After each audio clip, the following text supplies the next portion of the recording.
for truth. Welcome to Duality Check, the podcast where two brothers embark on a journey through the realms of scientific inquiry, the mysteries of the past, and the uncharted realms of spirituality.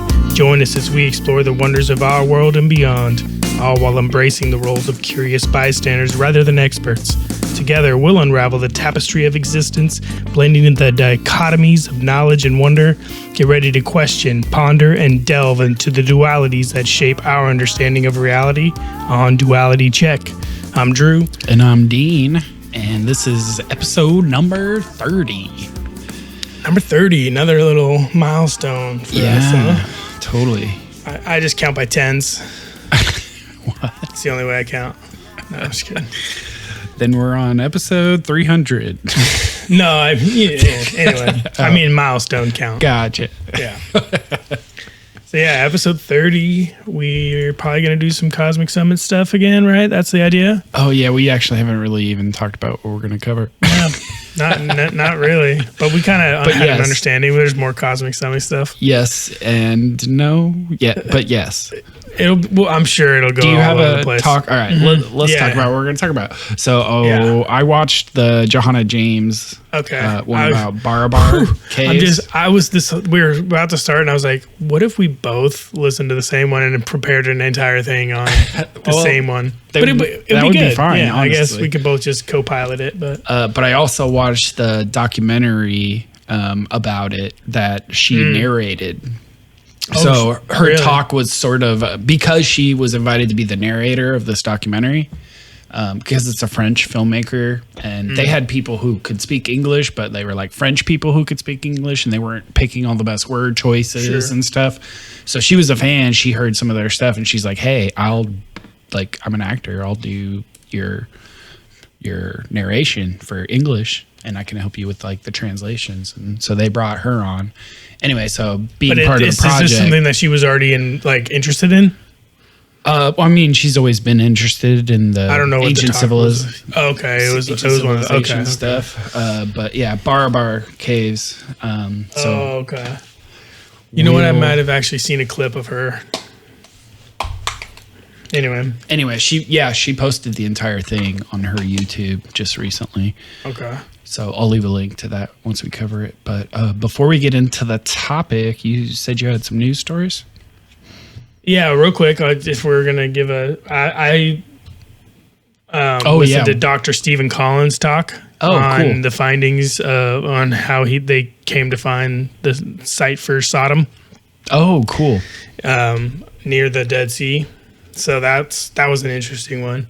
Awesome. I got a bunch of pictures and some stuff I got written down for that, so that'll be a good one. But yeah, so this came across, it was just me scrolling through, but the types of stuff I scroll through, this is the type of stuff that the algorithm thinks so it gave me this, which I then researched because I thought it was so cool.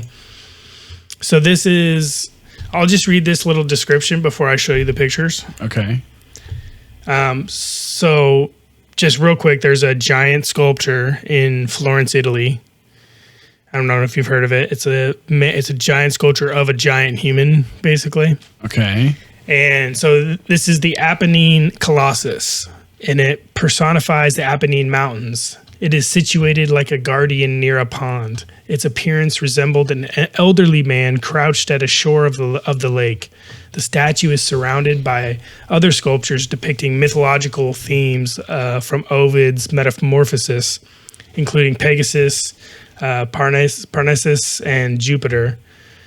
In its left hand, in the front, the Apennine seems to be squeezing the head of a sea monster, from whose open mouth water flows into the pond of the statue. Like water literally flows through the mouth of this sea monster into the body of water that it's near. Huh. And they redirected a nearby river to pour through it? Or it was already happening. Like a fountain? Or it was already happening naturally. And then they carved it? Mm-hmm. That's possible. I don't know. But there are also other things in there. You said France? Florence, Italy. Italy. Okay. Yeah. Yeah, that makes sense. The Colossus, the Colossus is depicted naked with stalactites in its thick beard and long hair, bending its body with the surrounding nature. Interestingly, the giant was designed to come alive, sweating and weeping through a network of water pipes. In winter, icicles would cover its body. Also, there's a chamber, a giant room found in the head of this sculpture, and if you light a fire in it, smoke comes out of the nose of the sculpture. What? This thing here? Yeah. Whoa. Isn't that sick? Whoa. This looks like it's carved out of bedrock. It's not like an erected statue. Yeah. It's carved out of some But sort these of are like jutting natural rock stalactites in its formation. beard and hair. They use the natural stalactite formations What? in the sculpture to shape it. Isn't that crazy looking? This is a good picture of this. The sea monster is holding. And you can see where its mouth is open right above its tongue. I can't see your screen. Oh, well. Yeah, you can see mine. it. Yeah, you can see it on the This right here. picture. That's Yeah. the serpent, the head of it. And right above the tongue, you can see a little opening. It looks like Yeah. a darker spot there. It's got eyes and, yeah. But apparently outside of it, there's other mythical creatures too. I don't see them necessarily, but maybe the trees are blocking them. I haven't seen one with the water running through the serpent. It could be something that you might turn on. Like it could be like a faucet or stuff, some kind, you know? Like they had some aqueduct running to it Maybe, yeah. previously. Dang, that's Because this is a so 1500. sick. This is in the 1500s, 16th century sculpture. Oh, okay. Yeah, so that was also part of it that I didn't mention.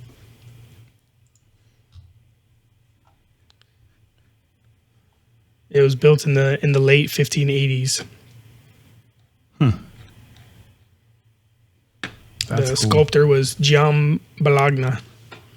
Bologna. Gian Bologna. That's baloney.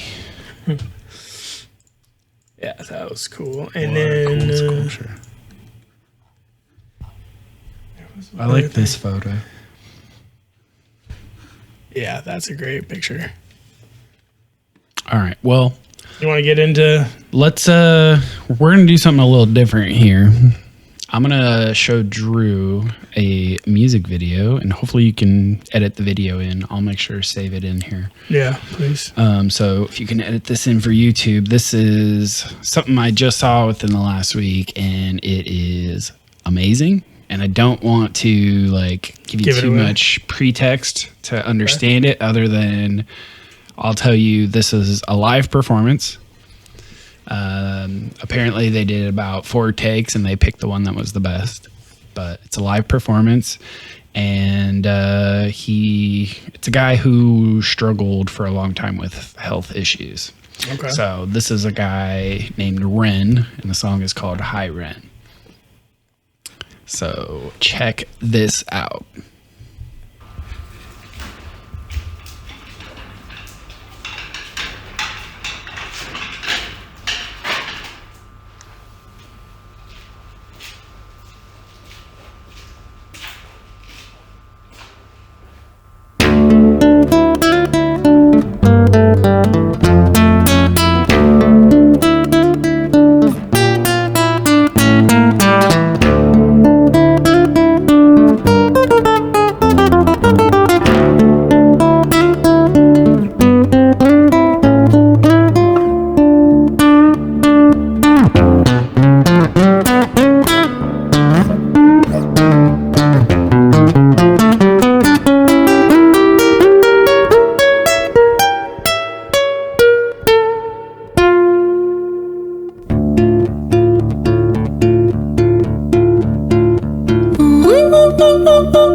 been a little while. Did you miss me? You thought you buried me, didn't you? Risky, cause I always come back. Deep down you know that. Deep down you know I'm always in periphery. Ren, on your pleased to see me. It's been weeks since we spoke, bro. I know you need me. You're the sheep, I'm the shepherd. Not your place to lead me. Not your place to be biting off the hand that feeds me. Hi Ren, I've been taking some time to be distant. I've been taking some time to be still.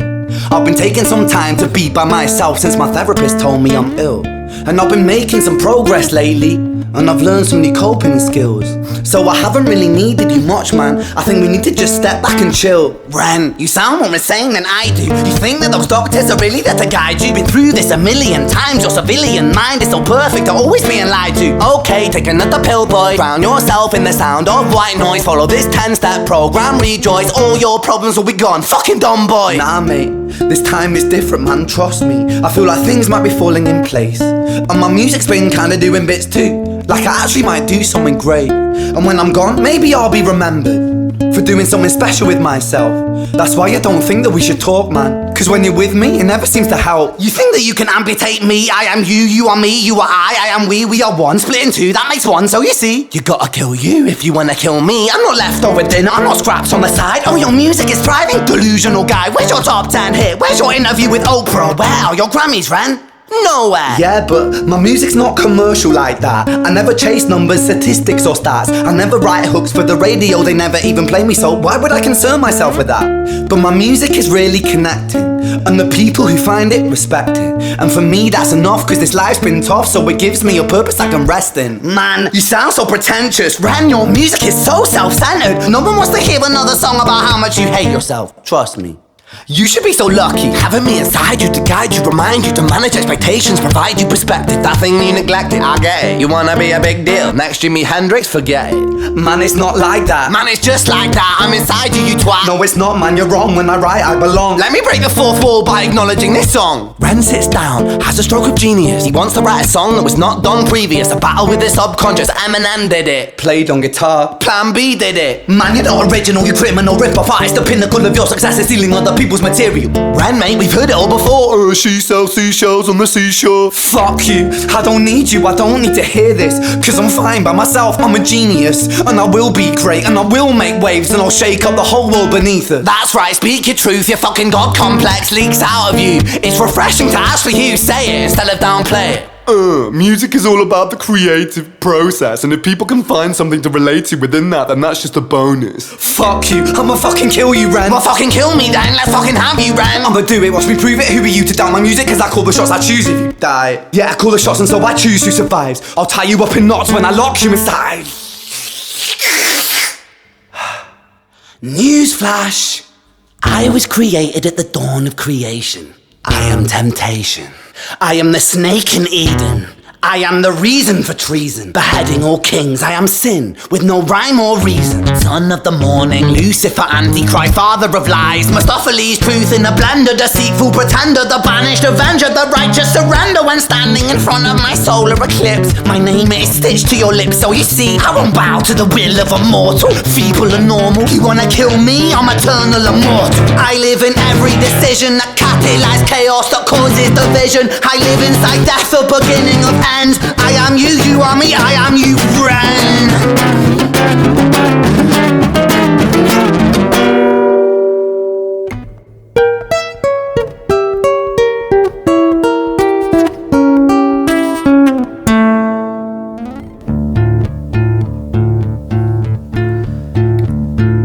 Hi Ren, I've been taking some time to be distant. I've been taking some time to be still. I've been taking some time to be by myself, and I've spent half my life ill. But just as sure as the tide starts turning, just as sure as the night has dawned, just as sure as the rainfall soon runs dry when you stand in an eye of a storm. I was made to be tested and twisted. I was made to be broken and beat. I was made by his hand, it's all part of his plan that I stand on my own 2 feet. And you know me, my will is eternal. And you know me, you've met me before. Face to face with a beast, I will rise from the east and I'll settle on the ocean floor. And I go by many names also. Some people know me as hope. Some people know me as the voice that you hear when you loosen the noose on the rope. And you know how I know that I'll prosper? Cause I stand here beside you today. I have stood in the flames that cremated my brain, and I didn't once flinch or shake. So coward the man I've become, when I sing from the top of my lungs, that I won't retire, I'll stand in your fire, inspire that me to be strong. And when I am gone I will rise, in the music that I left behind. Ferocious, persistent, immortal like you, we're a climate different side.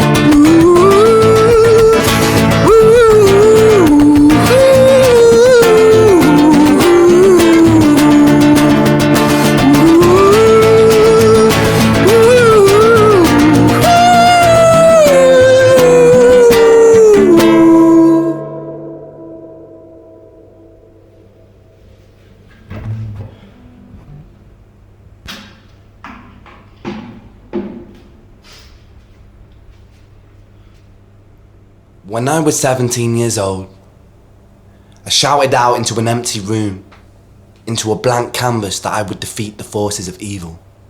And for the next 10 years of my life, I suffered the consequences, with autoimmunity, illness, and psychosis. As I got older, I realized there were no real winners and there were no real losers in psychological warfare, but there were victims and there were students. It wasn't David versus Goliath. It was a pendulum, eternally swaying from the dark to the light. And the more intensely that the light shone, the darker the shadow it cast. It was never really a battle for me to win. It was an eternal dance.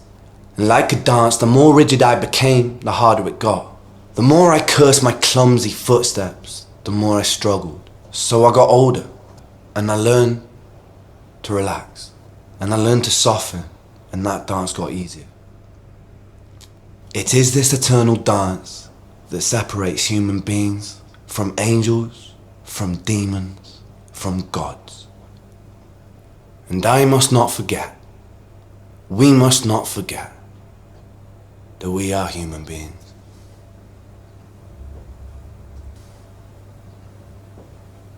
Wow. Right?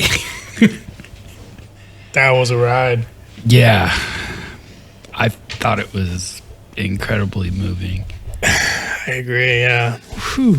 And even though it doesn't necessarily directly have anything to do with like the topics we cover here, in a way it kind of does. I And mean, I want it to talk speaks about to that the too. duality Yeah. of the things we talk about. It speaks to a lot of the things we've covered in Secret History, and how like the beginnings of humanity, and like all these different things, like these stories, right? Right. But regardless of how closely it relates to our stuff, I think it's an important video.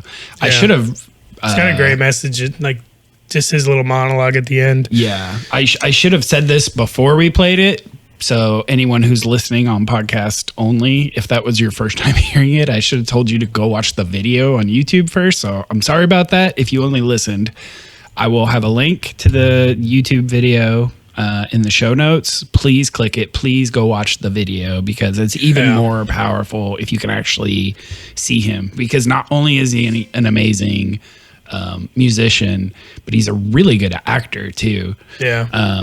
His ability to like play both characters, the looking back and forth, like, dude. Yeah. So, and if you're watching the video, if you're watching this on YouTube too, I'll put a little blurb up before we play it. Go watch it first. Pause. Yes. Go play it, or go watch it, and then if you watched it through our video, please go to his channel, give him a like and subscribe, because he's an independent artist. He doesn't have he had just gotten offered a record contract by Sony, really, right before his disease took him, and then it took him 10 years. He spent 10 years basically hardly able to do anything because he had Lyme disease and it was misdiagnosed. as depression and like chronic fatigue syndrome and stuff like that. Lyme disease is such a crazy thing, man. And so when they finally diagnosed him with Lyme disease, it had basically already spent 10 years damaging him, and he had literally had brain damage from it. And through his music and social media posting, someone saw his stuff and invited him out to the US for some stem cell transplants. Oh wow. Which helped him, which brought him back to being able to function. He still deals with symptoms and pain and stuff, but well, and nowadays you don't need to be on any big record label. Like you could be completely independent on YouTube and on these other platforms, and just like Jacob Collier, you know, like these new generation of artists have that freedom where they don't have to sign away any creative, you know. But the song itself is, I don't think I've ever, so I've heard people like explore this topic, and he even calls it out in the song, right? Yeah. He's like, Eminem did it. Right. And obviously I thought of that too, but I don't think I've ever heard anyone describe this sort of inner turmoil in a way that is so accurate and so spot on. Like his use of language and like emoting through the music. You gotta watch the video too. Like if you're just listening, please go watch it on YouTube, because the video really helps bring the whole performance together. Yeah. So, but 100%. I loved I agree that the message, like the way he was able to deliver the message, was unique and had a different perspective. Yeah. And I loved him describing it as a dance at the end. Yeah. Which, well, and the fact that he was able to get to a point I've where always thought of it as a battle too in my own head. And I think everyone experiences this sort of inner voice of self-doubt, and maybe some people to a more or less degree. Yeah. But that inner voice can be a real freaking dick. And I've always thought of it as like a battle too, but like this video actually helped me to recontextualize that and by thinking of it as a dance. That is, I think, super important, because when you want to get out of, you know, a dark place,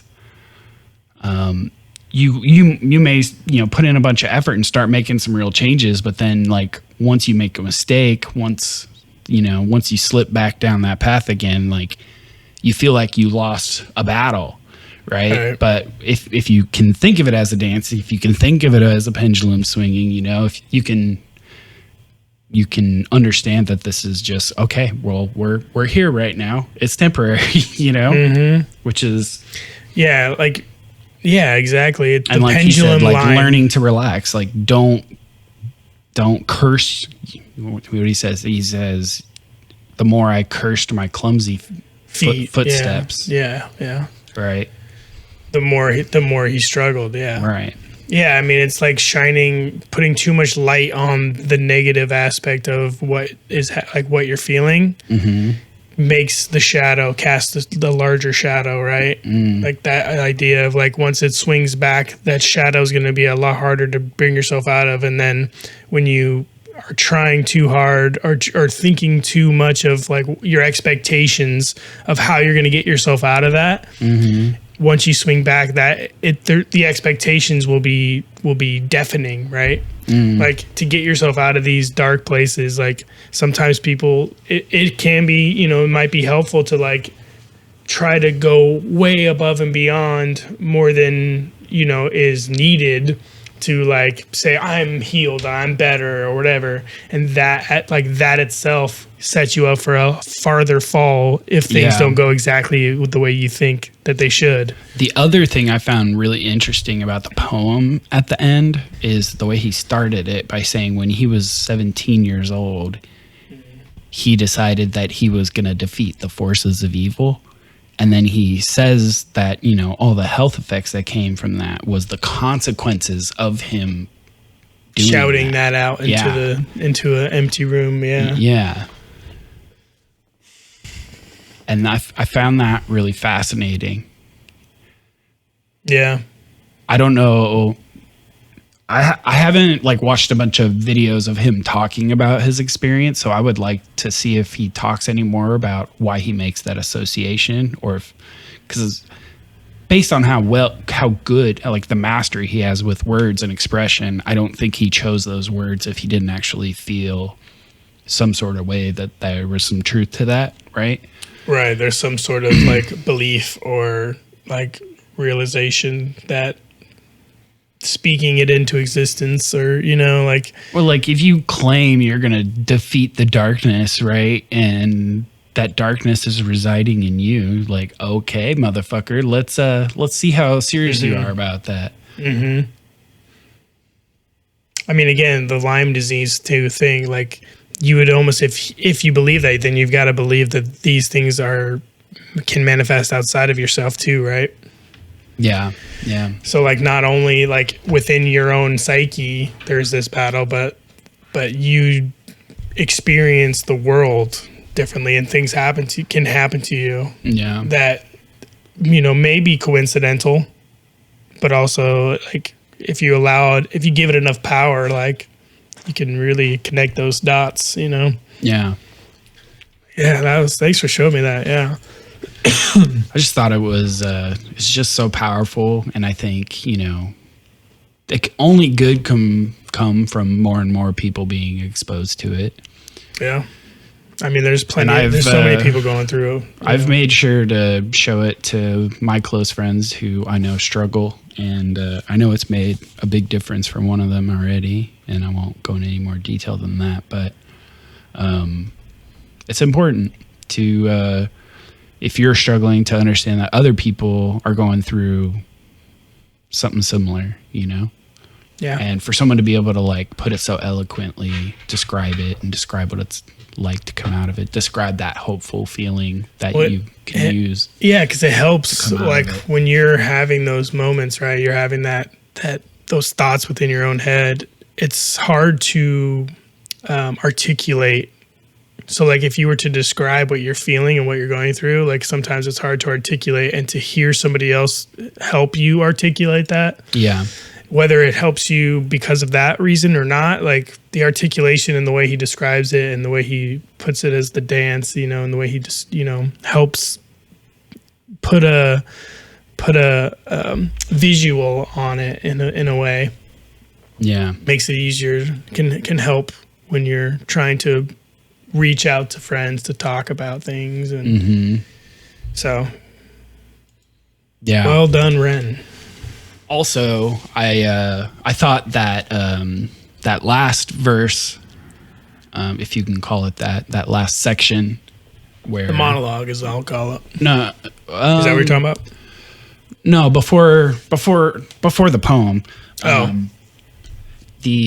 Before he started singing at the end of the song, that last section, like, because the dark side took over for a bit there, right? Yeah. And it was talking about who it was, that it was Satan, it was Lucifer, yeah. And then after that, that's when like the hopeful side comes out, and he gives that big hopeful message.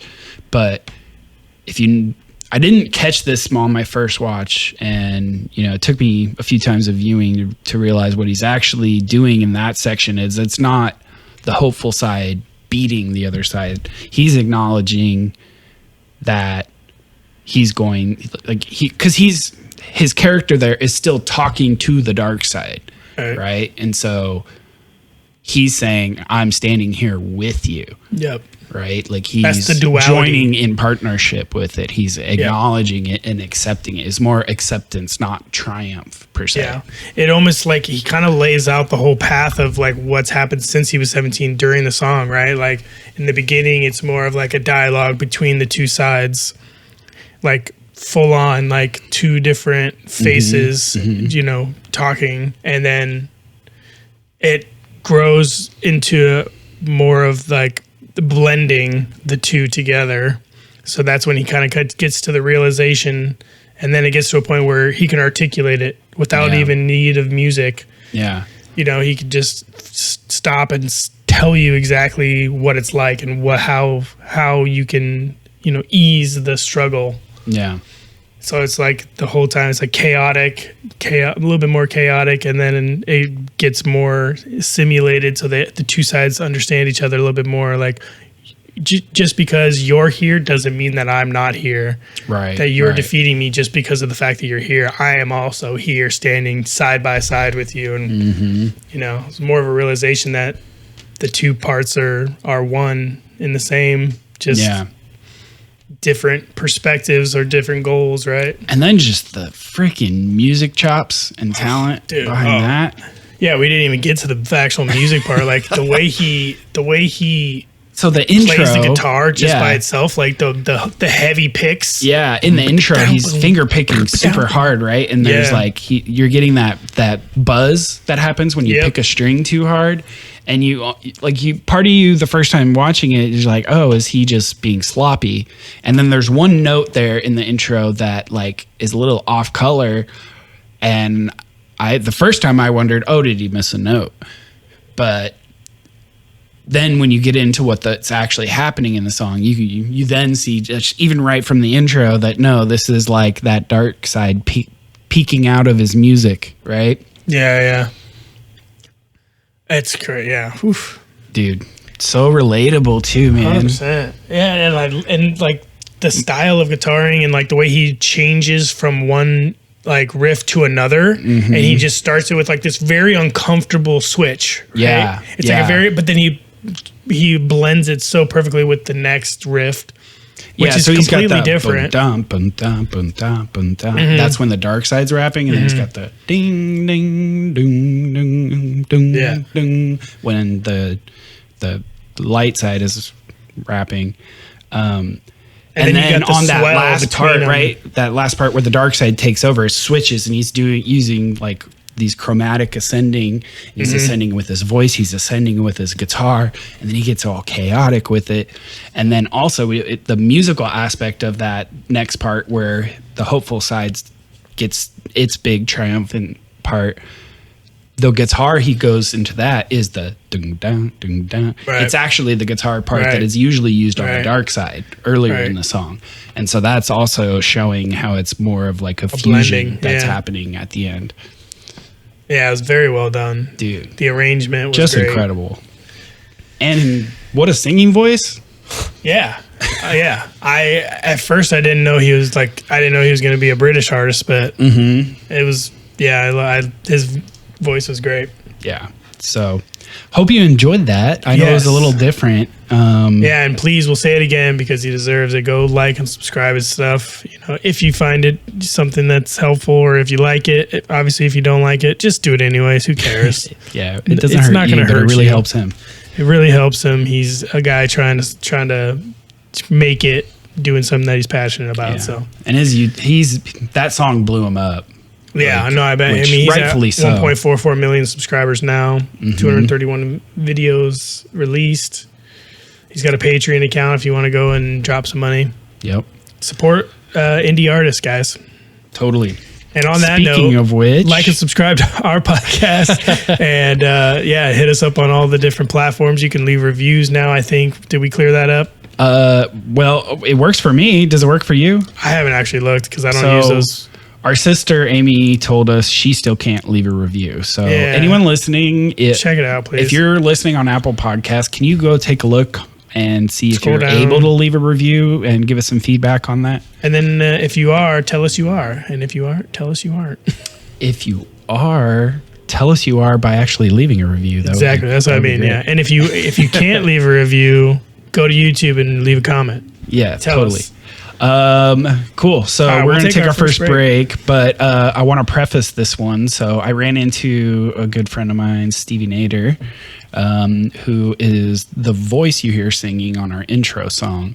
He was one of the artists we work with when John and I had the studio. Yeah. And we ran into him out for ice cream, him and his family and our family. And so we ended up talking. Seems to happen a lot, though. I feel like we run in with our whole family. We run into him. Yeah.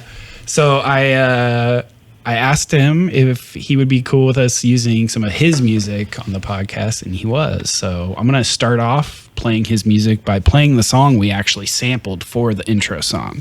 Yeah, so you get a double intro. This is the full song. Well, most of the song right here. Yeah, and I'm considering this song's actually pretty short, so I'm just gonna play the whole thing for this break. Give you I'm a sample of considering his doing music. that in general too, but I'll leave links to Stevie Nader's stuff, so go check his music out. It's fantastic. Hell yeah. But this is Stevie Nader, MF Dream, and we will be right back.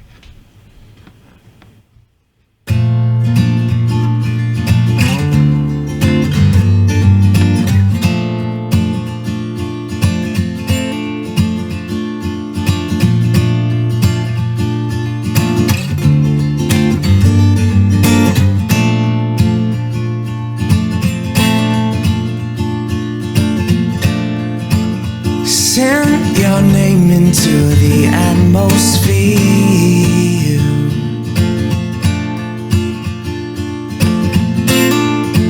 Slept for days, induced my utmost fear.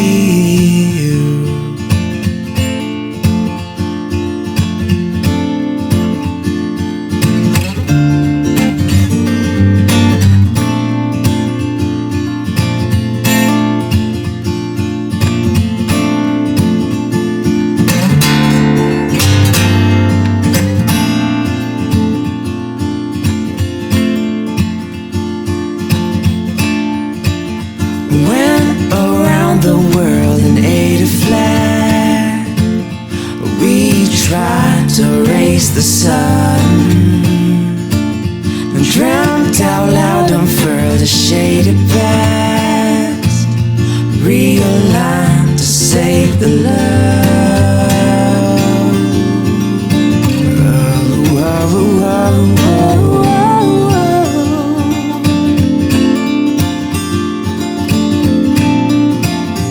Dove inside the jewel-encrusted sea, 20,000 leagues below. Dozing eyes and dueling custody, send me out and leaves afloat.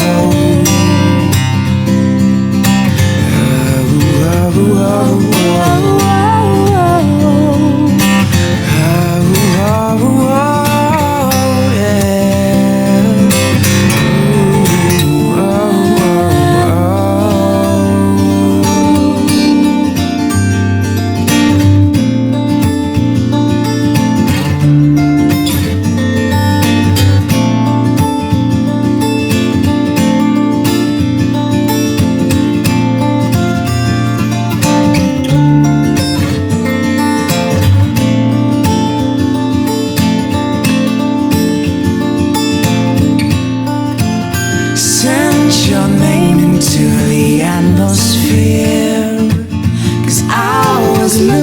For you,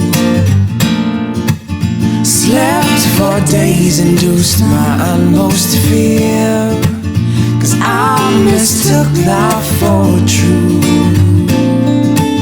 Yeah, I mistook life for true. Yeah, I mistook life for true. Yeah, I mistook life for true. Welcome to... No, I'm just kidding. Hope you guys enjoyed that song. We are back. So I'm considering whether, like, when it's a song like that, like, to just play the whole thing. Because we got chapter markers in the podcast anyway. Like, Yeah, people can skip don't through. want to listen, you can always skip it. True. I don't know. Give us your feedback. What do you think? Yeah, things have changed in YouTube viewing now with chapter YouTube and any where you can skip around. Yeah. Cool. All right. So you want to go first? Should Yeah, I go I'll go first? Okay. So yeah, I went through the talk for Dr. Stephen Collins, like I was saying, and him and his team, I don't know if he was the lead person necessarily or not, but him and his team found that Tal el-Hammam I'm gonna in switch to your monitor, Jordan. so I can see Okay. your photos. Yeah, I'll have to. Oh yeah, you have to set it to mirrored, huh?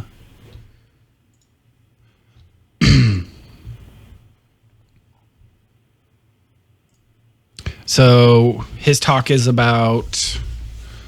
You said it was about. What did you say? It's about how him and his team found Sodom. Oh, right. The biblical story, the biblical location of Sodom. Cool. In a place called Tal al-Hammam in, I believe, Jordan. Yeah, we did a story about this in one of our previous episodes. We had talked about it before, yeah. But so this is actually talks one about of some of the evidence for it and how they did it, and some connections to the cosmic research group. Yeah. So even though the destruction and all of this was way after 11,500, it still can show. And in the end of this presentation, he talks about the connection and how we should take airbursts and comets and all these things seriously because of evidence like this, where you've got a biblical place. Anyway, I don't want to spoil the end because it leads into it pretty well. So yeah, he is a biblical archaeologist, I don't know if he's a biblical archaeologist, but yeah. No, I believe he is. But so the people who are working on the biblical archaeology and a lot of the scholarship and the methodologies of the Bible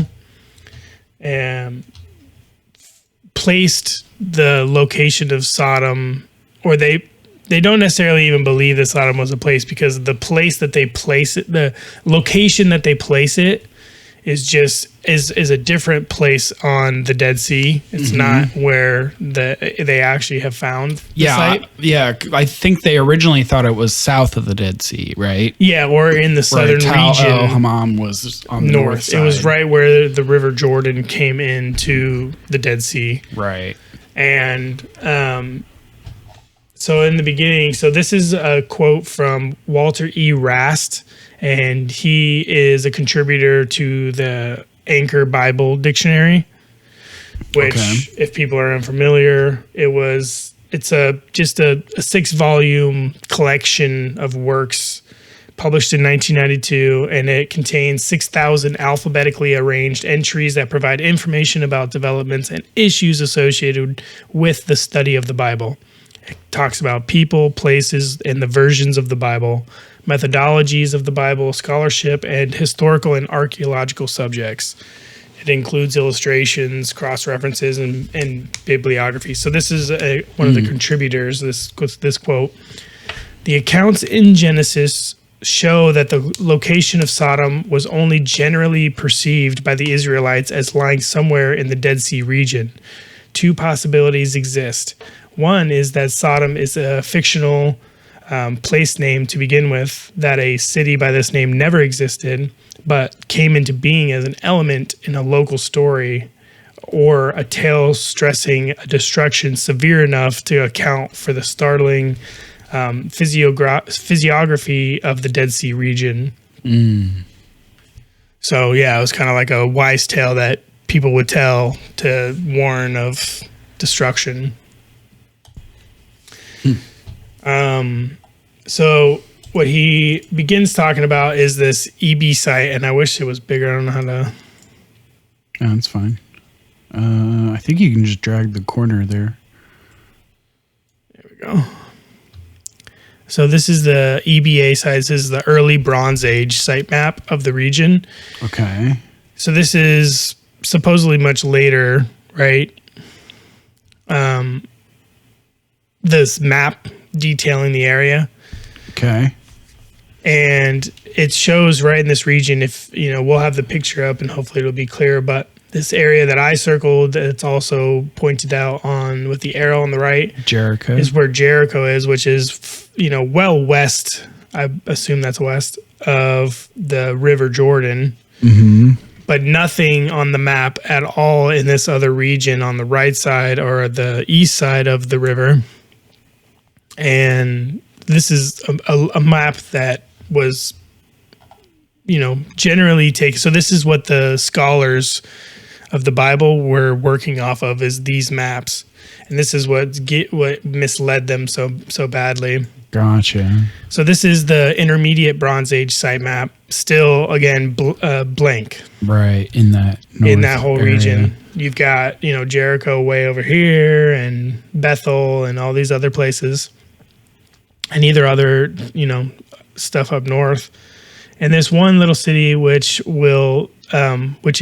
in Iktanu, which is up here, which is something that they searched but didn't go any further. But it's pretty near where they found Sodom. And they go down here, and he's talking about just this region. There's nothing shown on this region? Map. And then he goes into the Bronze Age archaeological sites in the land of Kikkar.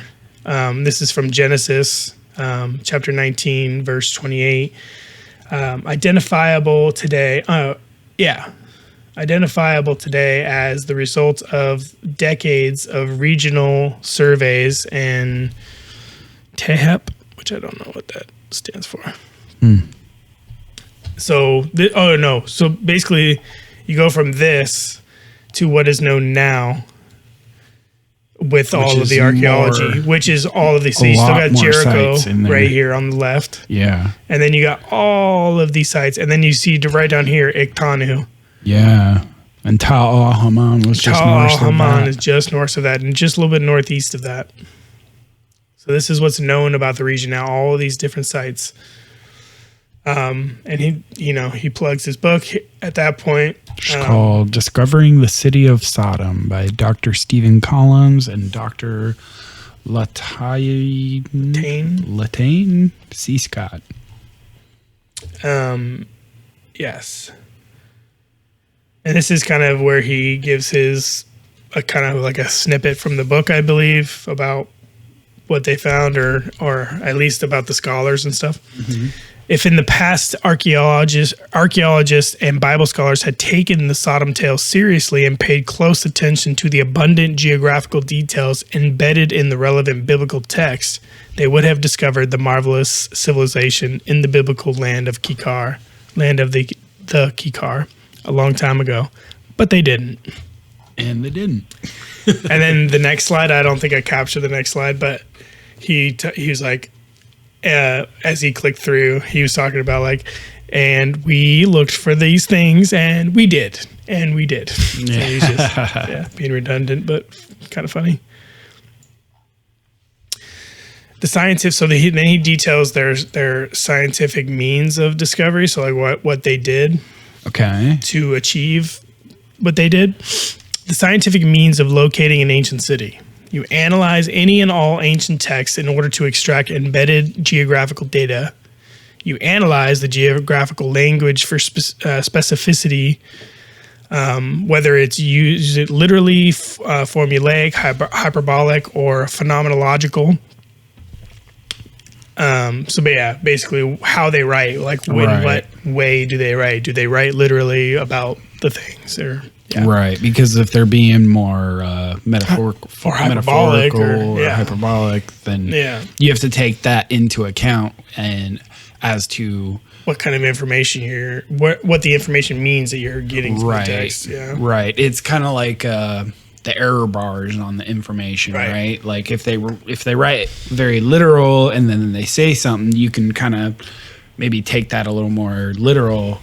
But if they write a little more, hyperbolic, then, you're going to consider more error bars to that. And like maybe it's a whole area around there you might need to check out because. Right. Or they have. Yeah, exactly. And then you assess both known and unknown geographical quanta from extracted textual geodata. So what they write about as far as like the abundance of this or that you can find on a certain geographical land. Well, plus in the Bible, there's a lot of cities that we know from the Bible, right? Yeah.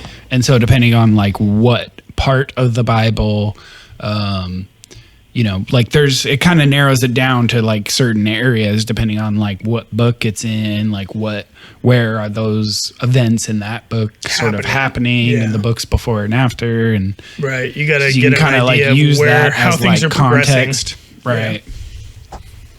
And then you assemble a theoretical map working from the known geodata, which are fixed locations or reasonable assumptions, to the unknown geodata using rigorous logic. Or like if they say they're traveling and like they go from this place to this place to that place, like you can maybe more safely assume that that middle place isn't way beyond the last place, right? So it kind of restricts geographically where that place may be. Sure. Yeah.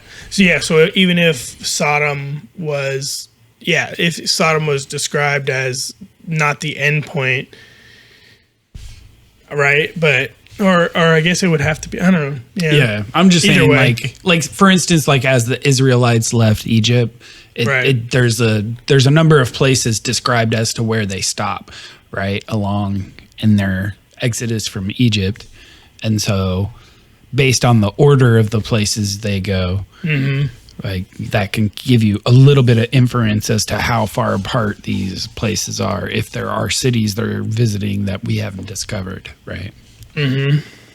But if they go from city A to city B to city C, and you know where A is and you know where C is, you can assume that B is probably not somewhere way beyond C, or way even east or west or whatever direction, because it wouldn't be as logical. I mean, maybe they're probably not taking straight lines, right? But, right. I was going to assume because based on geography, like you go when you're walking and riding horses and you're stuff not like straight that. Up a You're mountain. not right. You're not traveling as the crow flies, right?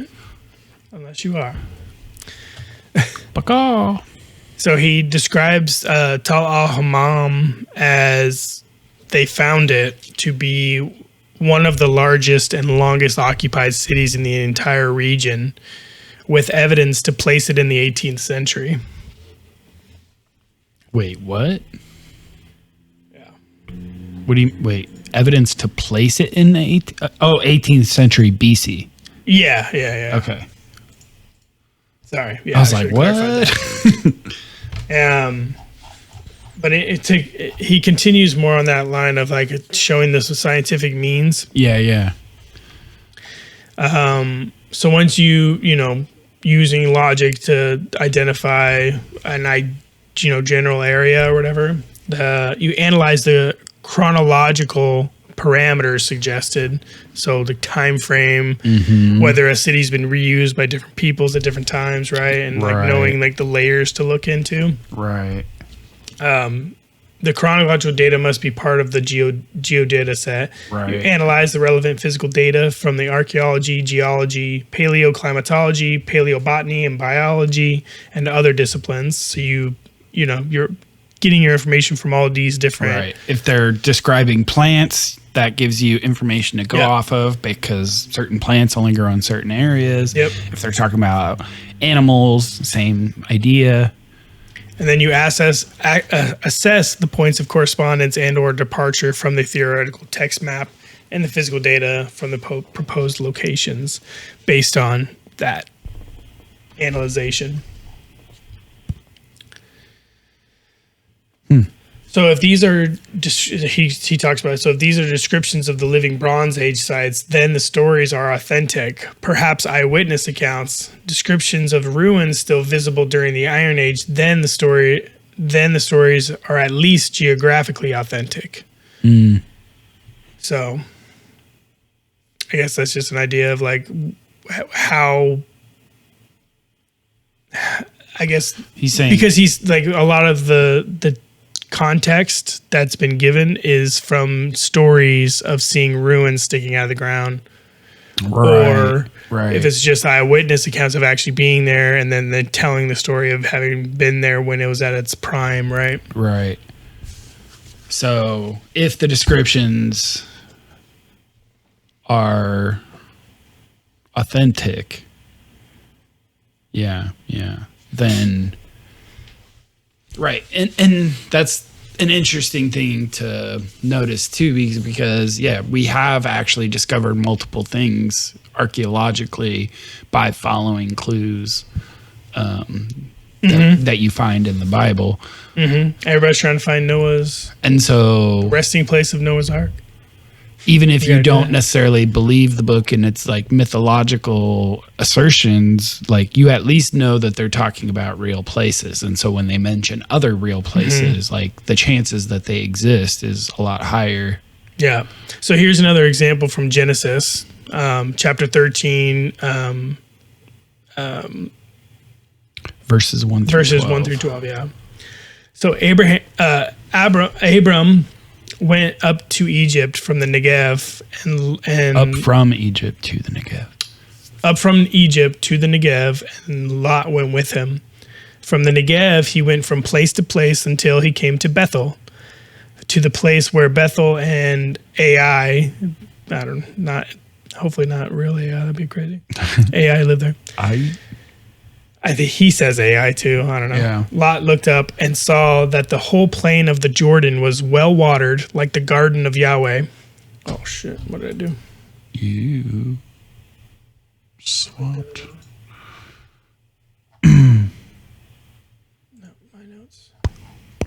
Sorry about that. I clicked a button on my mouse that I should not have. So when the Lot looked up, having traveled from Bethel to Ai, Lot looked up and saw that the whole plain of the Jordan was well watered, like the garden of Yahweh, like the land of Egypt towards Zoran. And he says that there's a debate on the pronouncing of it or the translation of it. I see. So Lot chose for himself the whole plain of the Jordan and set out towards the east. Abram lived in the land of Canaan, while Lot lived among the cities of the plain and pitched his tents near Sodom. And he says he goes to the east, and we're talking about a valley. We're talking about a plain. We're talking about something in the Jordan River. Yep. Or in the Jordan River Valley. Yep. Right. And he's saying that he came from Bethel, which if you go back to our maps up here. Right. Bethel's off on to the west. So if you're coming from Bethel heading towards the Jordan, you're going east over the plain area to get to Sodom. Yeah. So that's another. And he said So he says Bethel. Abram lived in the land of Canaan, while Lot lived among the cities of the plain. And like we showed in the things to discover, there's a bunch of cities on that eastern side. Right. But then he says he pitched his tents near Sodom. Right. So that gives you an idea of where Sodom was based on that. Interesting. And then he goes over some facts that they now know about the region. The vast majority of early Bronze Age cities and towns in the southern Levant were destroyed and or ceased to function by the end of the early Bronze 3. Early Bronze Age 3, EB3. Circa 2500 BCE, due to a serious downturn in the regional climatological regime and related factors. Okay.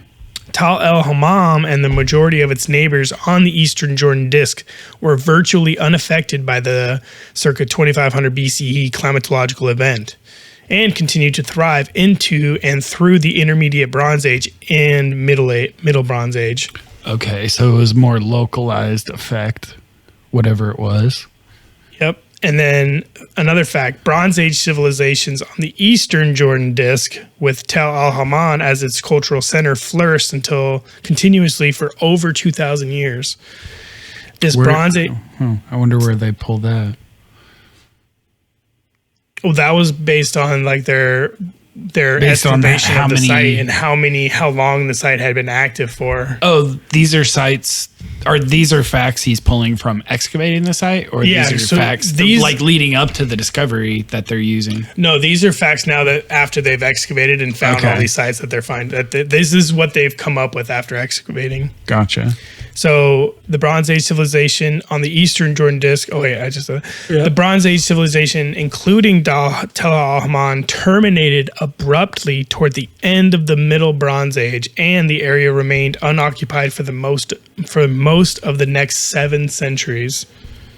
Yeah. So the critical question after that they've need to answer is, why did the best watered agricultural land in the region remain without cities and towns for the ensuing 7 centuries following a MB2 destruction? That's Middle Bronze Age 2 destruction. That is a fantastic question. Yeah. And then he shows this little chart of how long. So this is the Chalcolithic. So this is Chalcolithic. So 5,000 to 3,900 BCE. So that's 5,000 BCE to roughly 3,900 BCE is the Chalcologic. So this is the occupation of the site that they found. So 5,000 years ago, or 5,000 BCE. And then they went through the early Bronze Age, which was 2,500 or 3,900 to 2,500 BCE. They went through the intermediate Bronze Age, which ended 2,100 BCE, and then the Middle Bronze Age, which ended 17 plus or minus BCE. 1,700 plus or minus 50 BCE. Yeah. And then they went through a 7-century occupational gap until the Iron Age. Okay, so these are all the occupation layers. Yeah, that they find in Tal al-Hammam. Yeah, Tal al-Hammam occupational profile. I should have started with that. Periods with architectural presence. I see. He starts to talk about like the disc. So he talks about like the language and like how like translating the language can really affect how you would look at an area or how you would look at a story. Sure. So if you're translating it things differently, or you're taking certain things more seriously than you should based on the way that those people may have spoke back in the time. So I'll start here and I'll go back up to these images, but he talk about this word Kikkar because a lot of the passages that they've a lot of evidence is based on the language from different passages. So the word Kikkar, the land of the Kikkar, is what they were talking about earlier. The word Kikkar is found in almost every ancient Near Eastern language, and meaning in all these different languages, the different variants of them. So in Akkadian, it's Kakaru. Yep. And then Ugaritic, it's talent loaf, and these are like, the talent is what he described as being a flat disc, a flat circular disc of a metal, and then the loaf is just a flat piece of bread like a tortilla. Yeah. And then the Egyptian Kikkar is also known to mean draw a circle in the sand with a stick. Interesting. Okay, we are ready for our next break. Okay. So let me go back up to here real quick and just finish this point on this. Okay. So what happens is that when they talk about going through and down to the land of the Kikkar, is the idea of drawing the because the area itself is a round sort of valley depression. It's a disc shaped going into the Dead Sea. Yeah, calling it a talent makes sense because calling it a Kikkar makes sense because of its shape.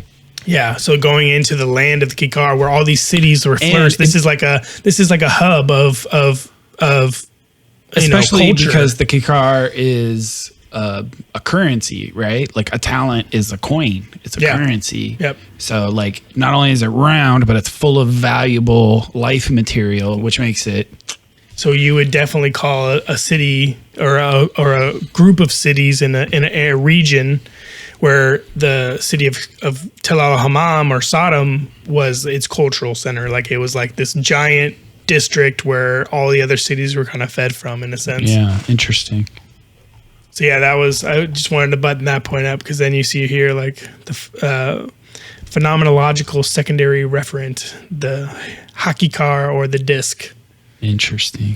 Yeah. So that was like the That's type that of whole, language, like that their type of way of describing was the way they called it Hakikkar, which means the disc, which is the way they would have described that area. Right. Yeah. So yeah, let's take a break, and I've right. got a few things to kind of finish up, like the tie-in with the Comet Research Group and stuff. But sweet. Well, I've decided for this show, I'm just going to just play the whole songs because these are Stevie's and not mine, and I don't feel at least right. for this show, yeah. Yeah, I don't feel like Cutting it up. his music up. Yeah. So this is Stevie Nader, and the song is called Doomsayers. Enjoy. Such a perfect name again, man. Dude. Oh my God. I didn't.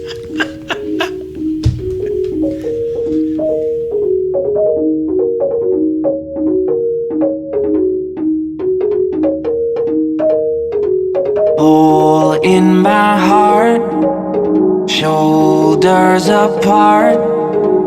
Hole in my heart, fill it up, shoulders apart. Hole in my heart, shoulders apart. Hole in my heart, fill it up, shoulders apart. Killing love.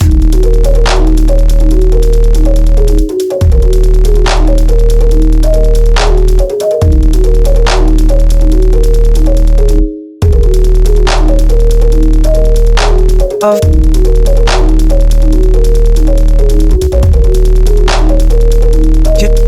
killing of killing love, killing of kill of killing love. Doomsay.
Doomsay, doomsay, doomsay,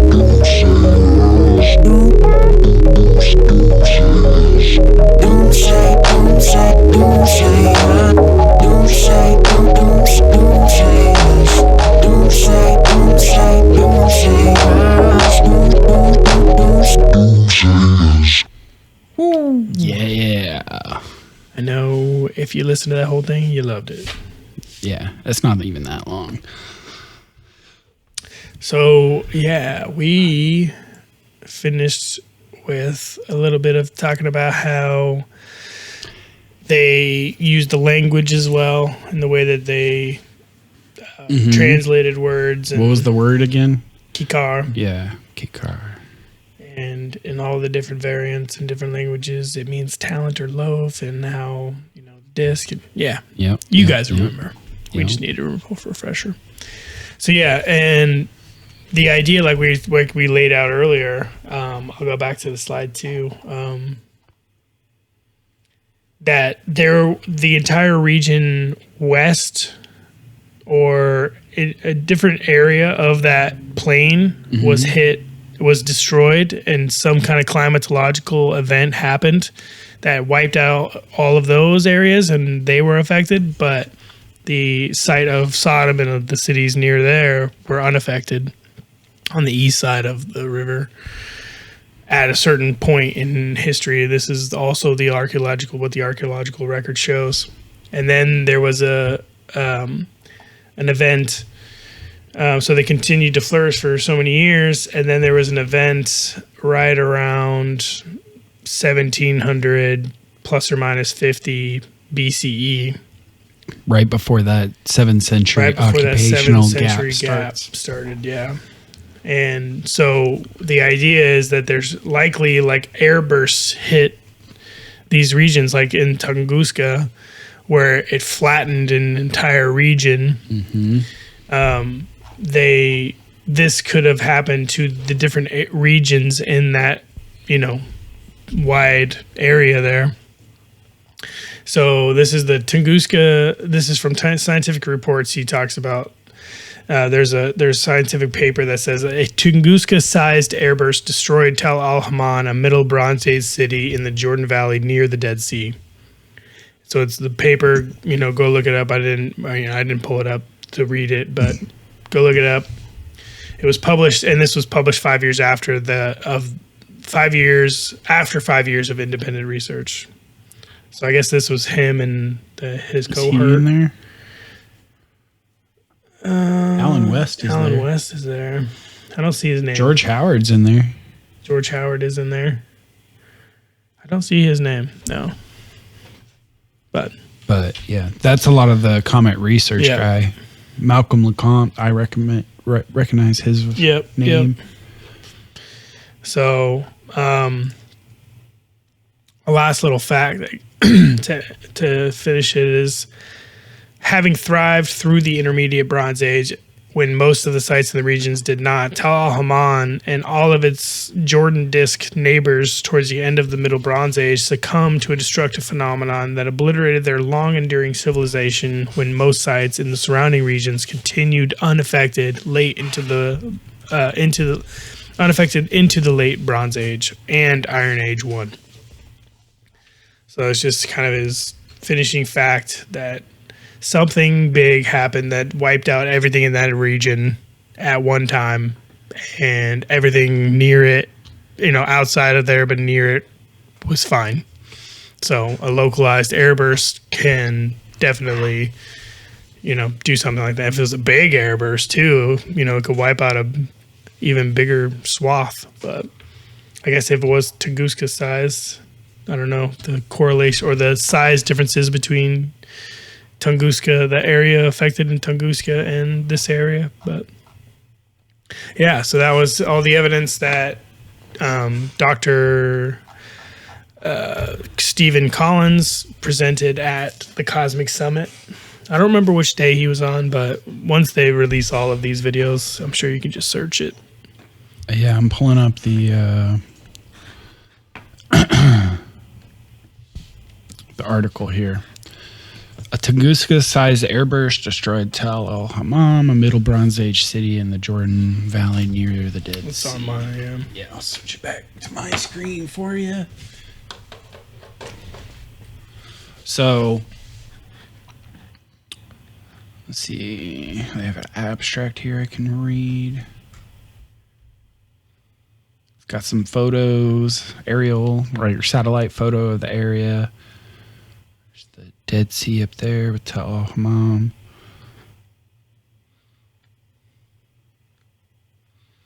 Oh, yeah. Okay.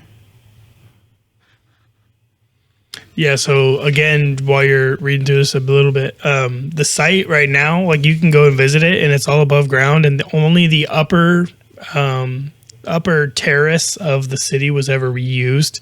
The bottom terrace is original from when it was occupied before it was destroyed. Oh, interesting. So the top part was reused by after the 7th century gap. Mm-hmm. The top part was reused, but not the bottom plateau of the city. That gives them plenty that they can excavate then. Yeah, without having to dig through a bunch of layers. Right, yeah. Right.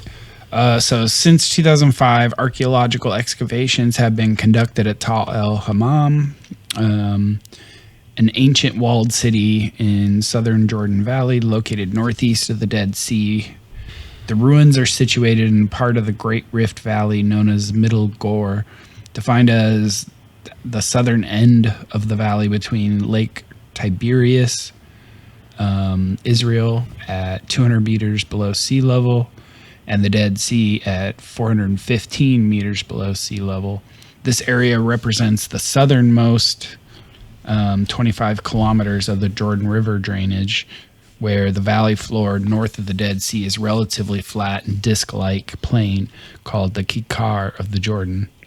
Or the Hakikkar Yarden in Hebrew. Yeah. Tal el-Hammam is a raised two-tiered occupational mound, the largest in the Jordan Valley. A mound of ancient ruins is referred to as Tel in Hebrew and Tel or Tal in Arabic. The site contains the stratified remains of a fortified urban center now known as the largest continuously occupied Bronze Age city in the southern Levant. More than just a mere city, Tal el-Hammam comprised the urban core of a city-state that flourished nonstop for roughly 3,000 years during the Chalcolithic period and Bronze Age, beginning 4700 BCE until it went destroyed at 1650 BCE. This investigation focuses on the Middle Bronze Age 2, which is 1800 to 1550 BCE, for archaeological periods and date ranges for the Jordan Valley. See supporting information text. Yeah. So, yeah, it talks about a lot of stuff that he talked about but yeah, this is probably a more comprehensive, and it shows all the different. He does go on further in his talks, but I didn't want to cover everything, and I think we got a lot of the stuff that we could. Did he talk about on. the actual like Airburst stuff, or So, you yeah. said like towards the end he connects it back to the other stuff? Like what did he say to connect it back? A lot of the same evidence that you would find in like that they are correlating with like a Tunguska All the impact event. proxies and stuff. That's what you're meaning. Yeah, and I didn't grab a lot of that, but I also didn't want to just rip off his entire presentation. So. Sure. Yeah, no, it's worth looking into, and it definitely brings it back, like a lot of these proxies and a lot of the evidence. By the finding. way, I want to let everyone know that the talk we covered on last week's episode did get released, and I linked to it in last week's episode in the show notes. Oh, sick. So if you go back to that episode and look at the show notes, you can actually click the link. So they're starting to release them already. His talk. No, this one got released on the presenters YouTube. Oh, but so yeah, maybe it was like the actual official video. So I don't know if he just like pulled up the video and snipped it out and posted it himself. But copyright, get him. No, I'm just kidding. yeah, So, how dare he post his? Go own read this paper, talk. and if you're interested in hearing him talk, go listen to him talk on the Cosmic Summit when it releases. I'll link to this paper too. Yeah, it goes gives over a lot of the evidence all that the he talks impact about. proxies here. Yep. There's a lot of interesting photos here showing them, comparing them to Tunguska, to Trinity. Russian Joe. These are all different airbursts, I'm assuming, right? Well, no, Trinity was the nuclear. Yeah. The test of the nuclear. That's right. And then Russian Joe was, I think, where the test of the first hydrogen bomb. Yeah, so it's all these different. So it's showing like some sort of like a massive blast that can create these elements, these different proxies. Crazy high energy blasts to create a lot of these things. This is the shocked quartz. Yeah. Oh, yeah. And okay. Melt glass. Yeah, he doesn't go into this much detail here, but he Spherules. talks about a lot of it. Yeah. No, this sure Full-on scientific paper on it. Yeah, there's a full-on. There's a lot Scientific of report. interesting graphs and stuff in here. I didn't see an abstract at the beginning, so Which would have been nice. Yeah, so you had... Well, how about this conclusion? I'll read the conclusion. Okay. An unusual 3,600-year-old charcoal-rich destruction layer at Tal el-Hammam marks the sudden abandonment of a Middle Bronze Age urban center in the Jordan Valley, close to the north end of the Dead Sea. across a 30-kilometer wide lower Jordan Valley. 15 other cities and over 100 smaller villages were simultaneously abandoned at the end of the Middle Bronze Age to remain largely uninhabited for 300 to 600 years.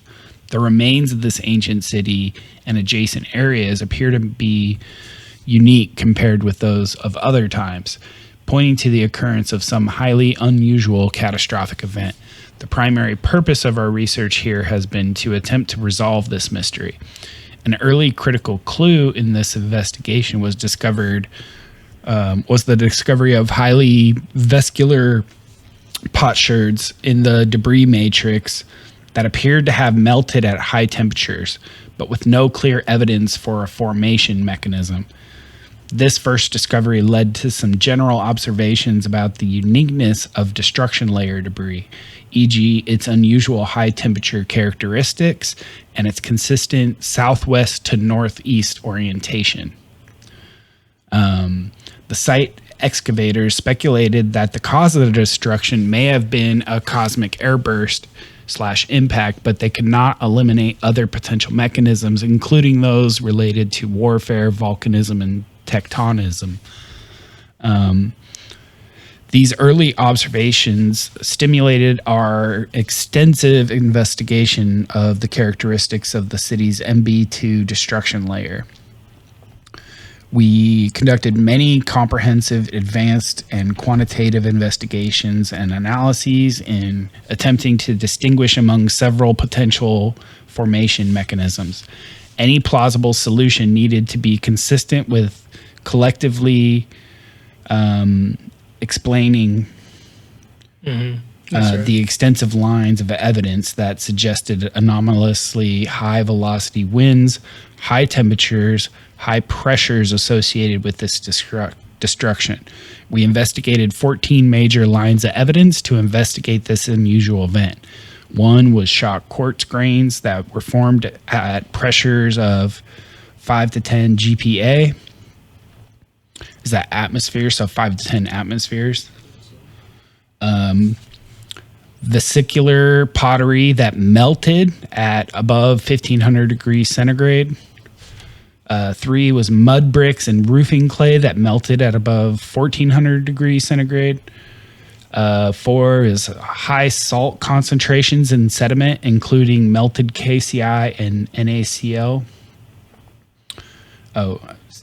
Those are something chloride and which one's sodium? Is Na sodium? NaCl is That's sodium chloride. Yeah, incorporated into melted mud bricks. Diamond-like carbon nano or diamondoids that formed at high pressure and temperature. Diamondoids. 6 was soot, charcoal, and ash, indicating high temperature fires.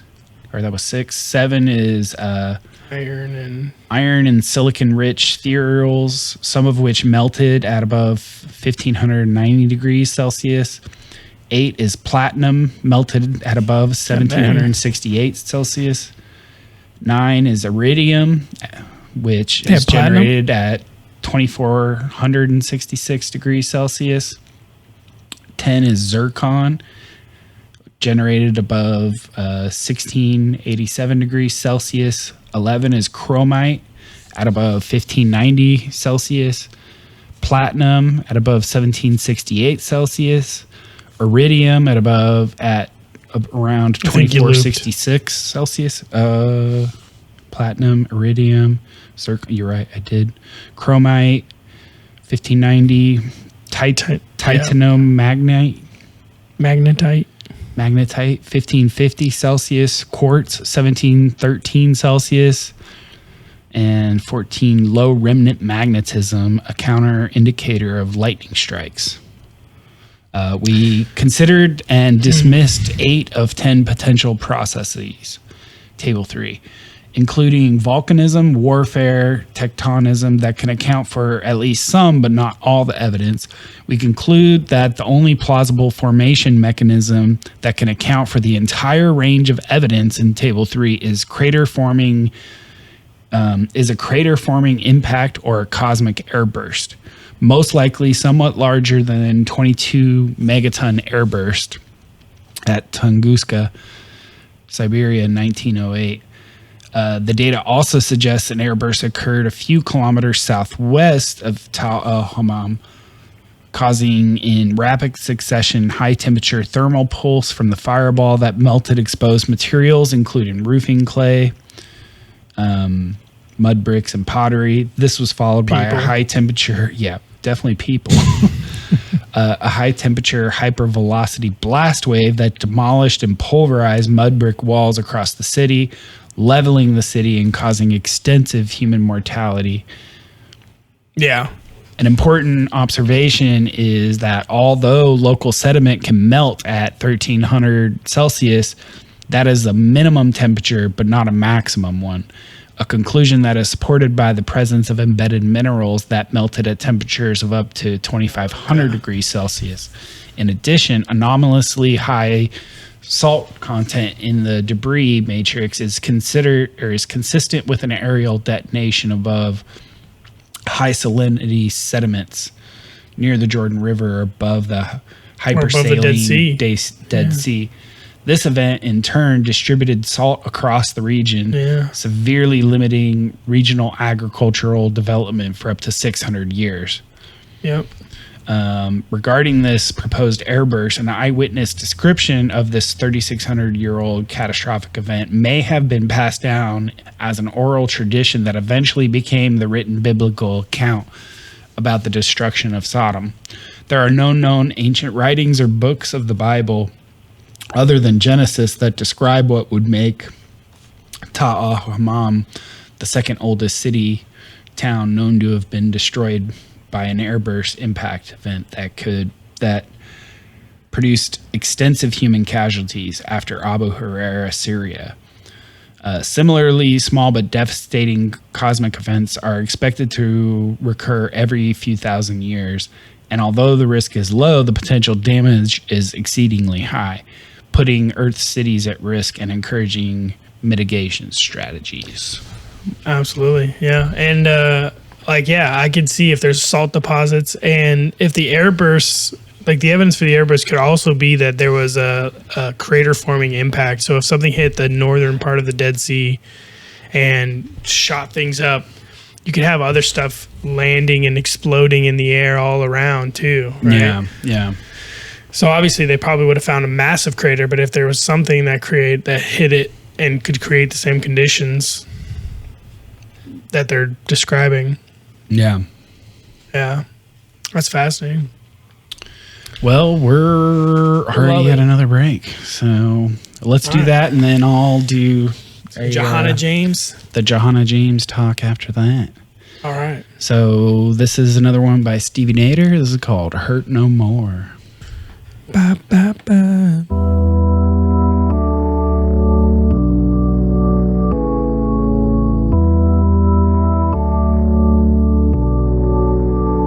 I'll try to rub this pink rectangle over lines that time has scribbled, but life can get so tangled and the soul can be quite brittle, so burdened by history, love burned alive instantly. You don't wanna hurt no more. You don't wanna hurt no more. You don't wanna hurt no more. You don't wanna hurt no more. Na, na,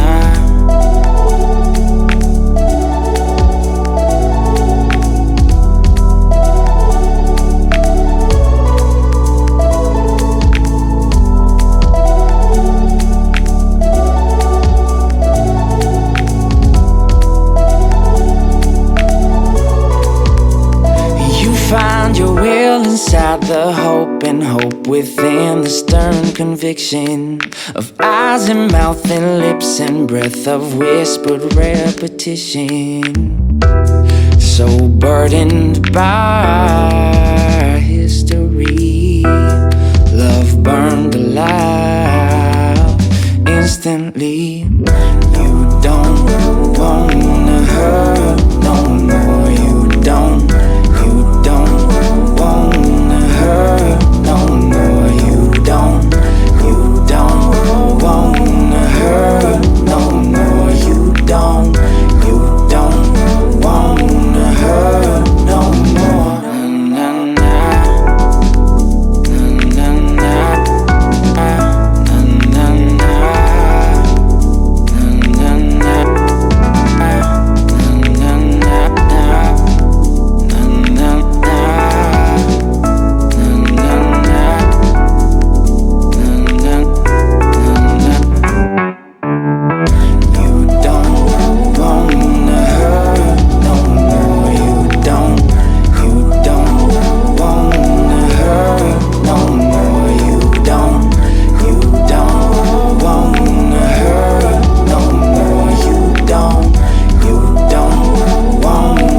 John produced most of the music on that, actually.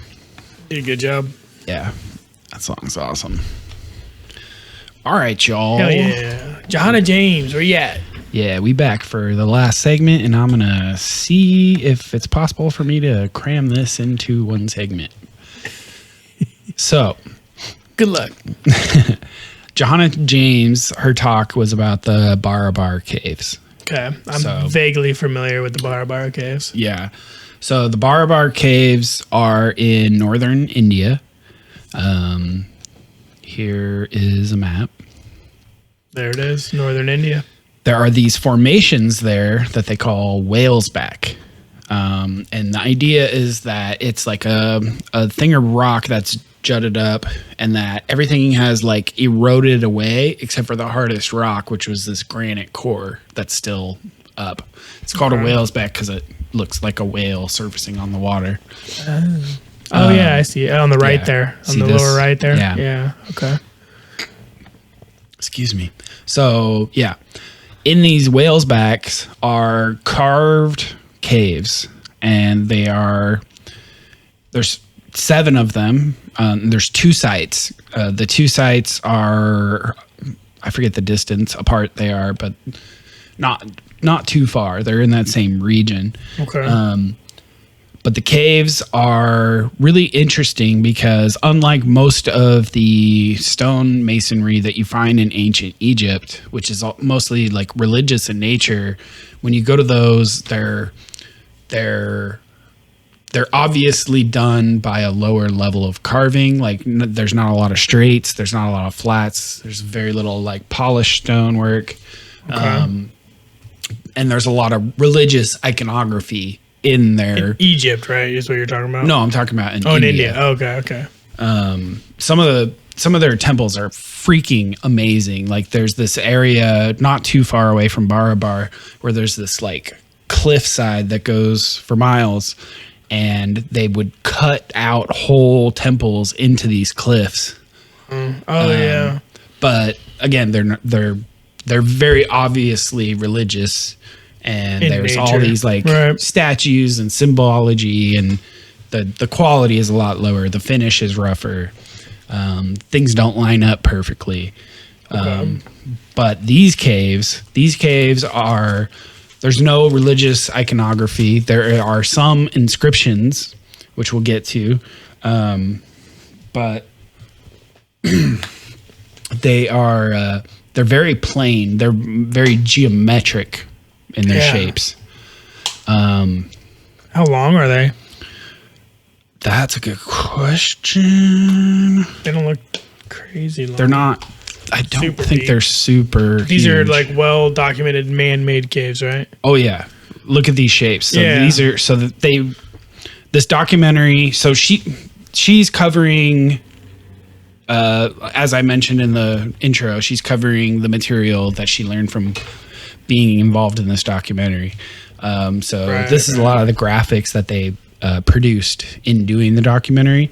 And one of the things they did in the documentary was get 3D scans of the caves. So they went in, set up a tripod, and they get these point clouds, point measurements all over. And they get these hundreds of millions of points to be able to construct the 3D shape of it. The actual model shape of it. Right.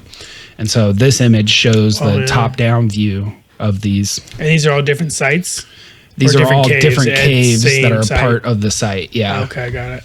So one of the sites has like, I think 5 of the caves are at one of the sites and 2 of the caves are at the other site. Okay. And these are 5 right here that we're looking Mm-hmm. at. So you got some rectangles, some larger rectangles, some like partially like semicircular into a rectangular, Right. some oval looking long This one elongated is oval super one. interesting. Yeah, This one one is called Sudama. So it's got this kind of squarish, rectangularish chamber. And then it's got a second chamber. When you walk into the second chamber, it's very circular. It's like a dome. But what's cool is that the wall of the big chamber outside the circular chamber actually follows the circle of the circular chamber. Yeah, it follows. on It's one like side. it's a rectangular. The first larger chamber is a rectangular, but then on one side it's convex to match the circular chamber on Yeah. the other end. which is crazy. And it looks like it's pretty perfectly matched. Like, I don't know the actual dimensions, perfectly matched. Yeah. So this chamber, the Gopika chamber, is entirely composed of curves. There's not one flat surface. Even what looks like the straight walls on the side, actually still to some degree. They're actually curves of giant circles. All right, so there's geometry here for sure. Yeah. Wow. They are, and they're smooth. They are polished to like a mirror polish. Yeah, you're seeing light reflecting off these walls. Yeah. Like brightly. Yeah.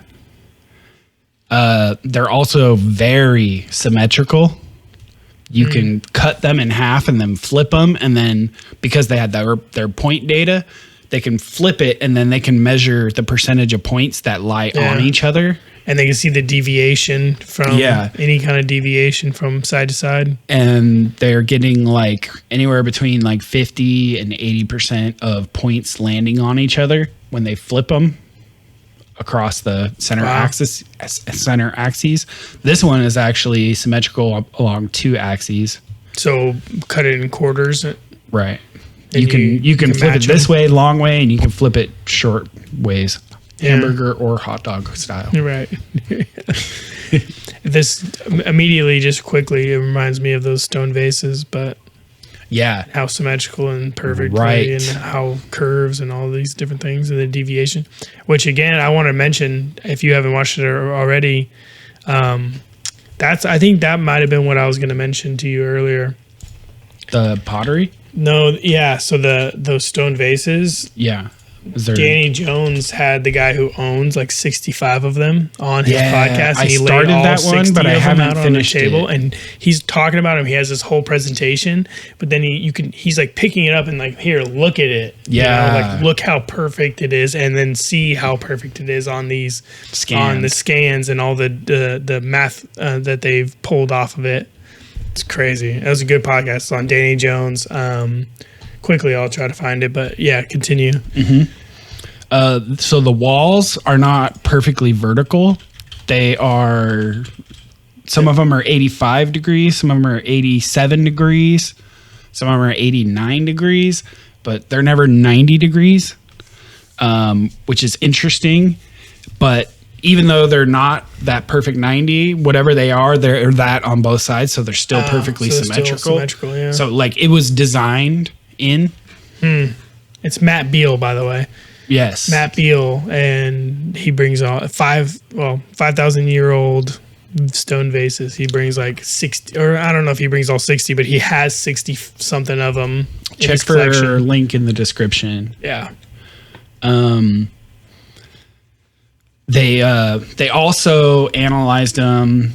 So this I'm getting from the documentary that I watched. They also analyzed them and were able to figure out, they're calling it like the Barabar Yard. They were able to figure out like the unit of measure that they're using. So if they found like some of the caves are like a perfect 2x3 units of those yards. Okay. Some of the caves are a perfect, like one of them I think was like a 5x12. So they're but relative, they're precise lengths in that unit. And then one of them has precise length in meters. Interesting. Which is weird. Maybe they were just decided to change it up. Well, use a different but this was system. Well before the meter existed. Oh, really? Yeah. Well, yeah. I mean, you can... These are supposed to have been made in like... Oh, I forget the dates. But it was BC times. Like it was a long time ago. Anyway, yeah. So one of them has perfect length in meter, and the guy who's pointing this out, he shows how you can if you take a circle with the circumference of one of the Barabar yards, you divide it in 3. Or you divide it into 6 slices of pie, okay? And you take that length of one of those arcs, okay? Mm-hmm. use that length to draw a square. You put two of them next to each other, and then take the diagonal, and that's a perfect meter. Oh, wow. Yeah. So that's how they deconstructed to find the meter? Well, yeah, that's how he found the relationship between the Barabar Yard and the meter. Gotcha. So maybe it's a precursor to the meter. Right. Well, the meter has shown up in multiple cultures before the meter was actually officially invented. So like they just didn't call it the meter. Basically. Right. Yeah. But the unit is the same length. And the meter, if you don't know, like the meter was derived from the polar circumference of the Earth divided by 40 million. Right. So using the meter tends to suggest that you have an understanding of the Earth's circumference. Right. Yeah. Which is pretty crazy.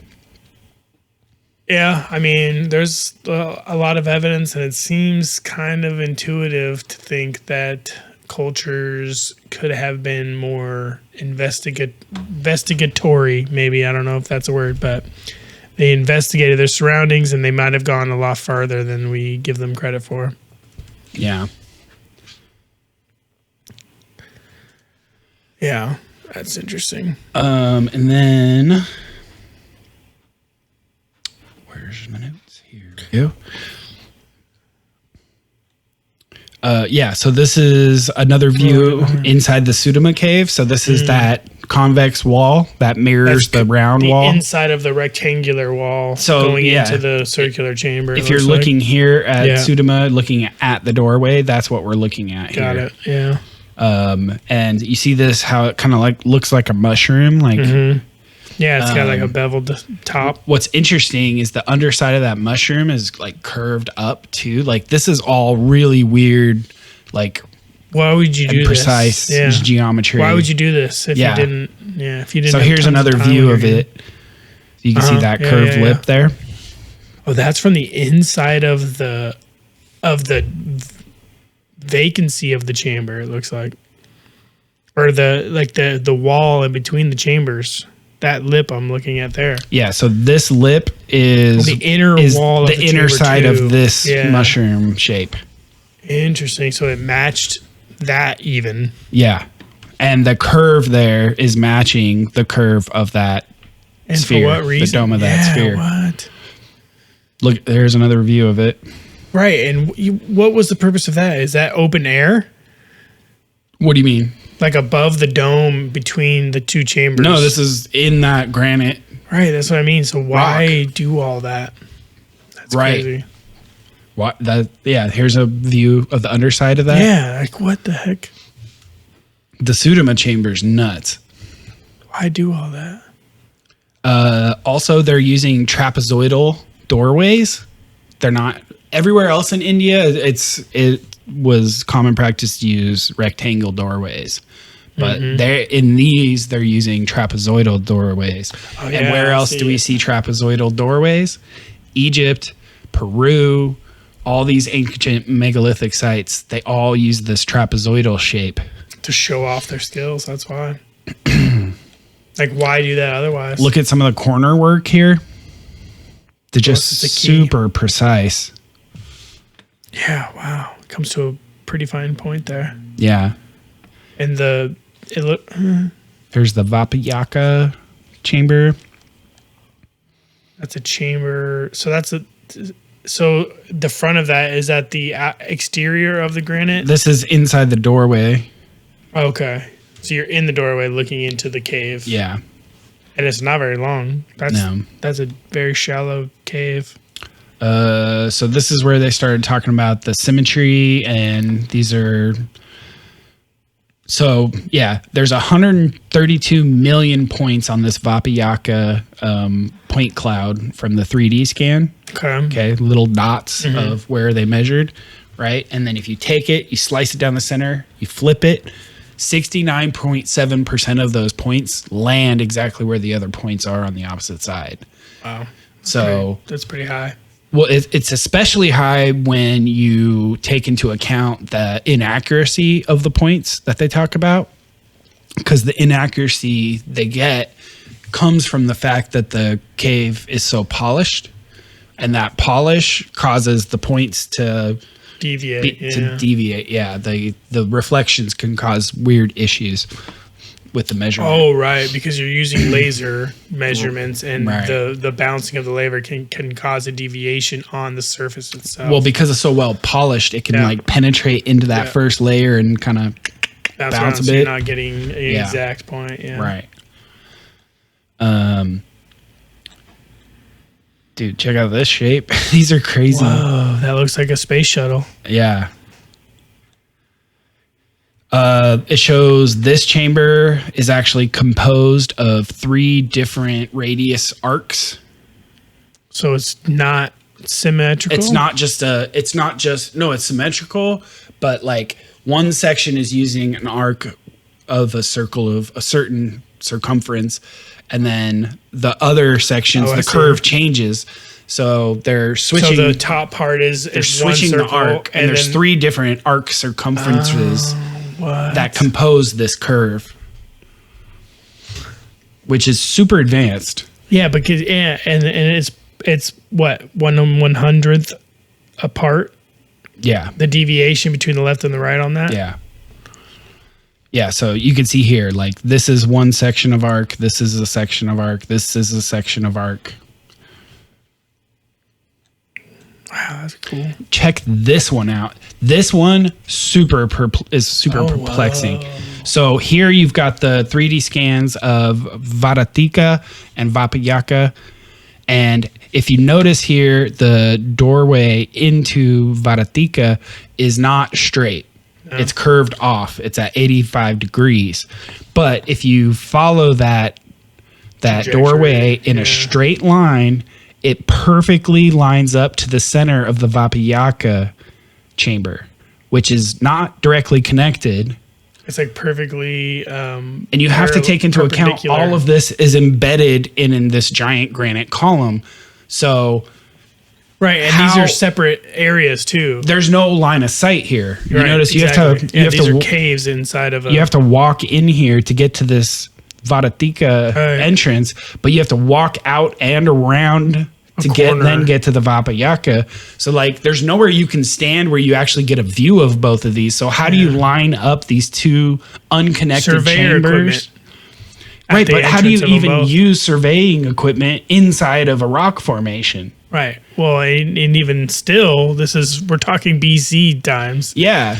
So yeah, like this. Even if you give them That's modern crazy. equipment, like So, how do yeah. you line that up?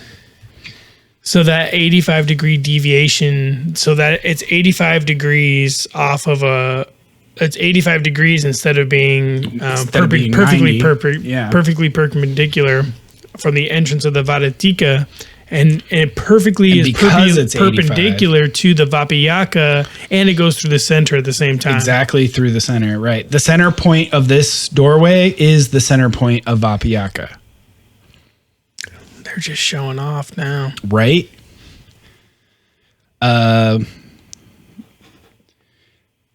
Here's another one. I don't know what that one's showing. Well, it's kind of showing that there's different angles, but they're still perfectly symmetrical with their opposite. Right. So these are showing the 90-degree angles of a near perfect floor rectangle, and that how they're,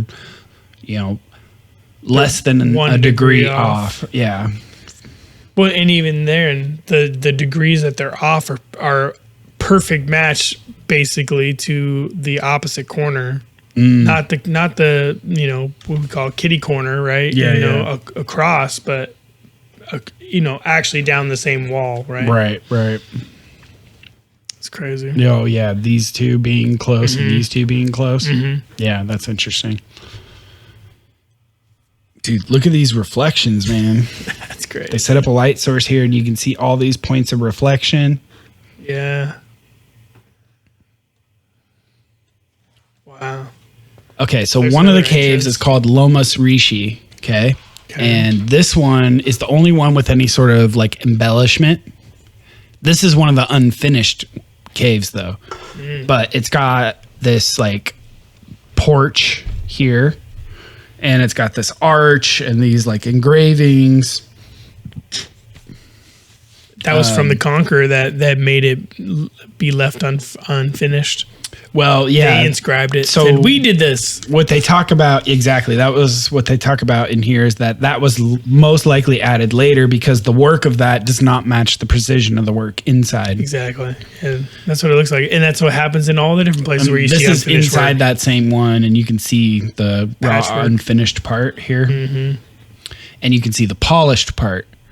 Where they which is- started to... Which when you is talk to the interesting, stonemasons, they're like, whoa. Why This would is you do all that? wrong. Like, Yeah. you do not polish the walls while you're still You have raw stuff exposed. excavating the ceiling. And you haven't chiseled it to the precision you want.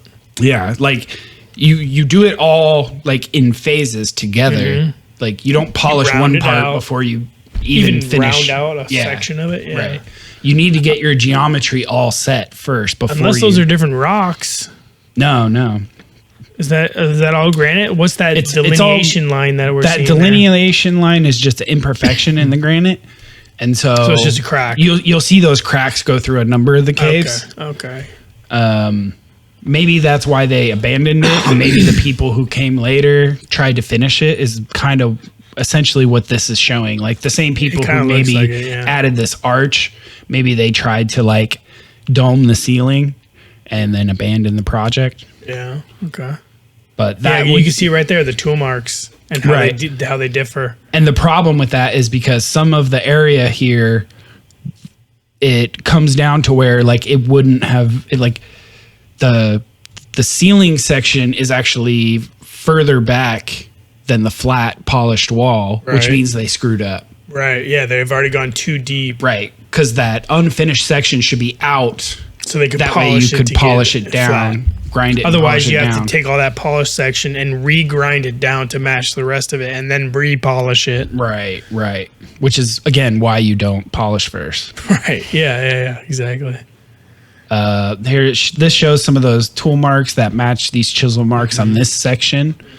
Of course, we don't see any tool markings in the other sections. Right.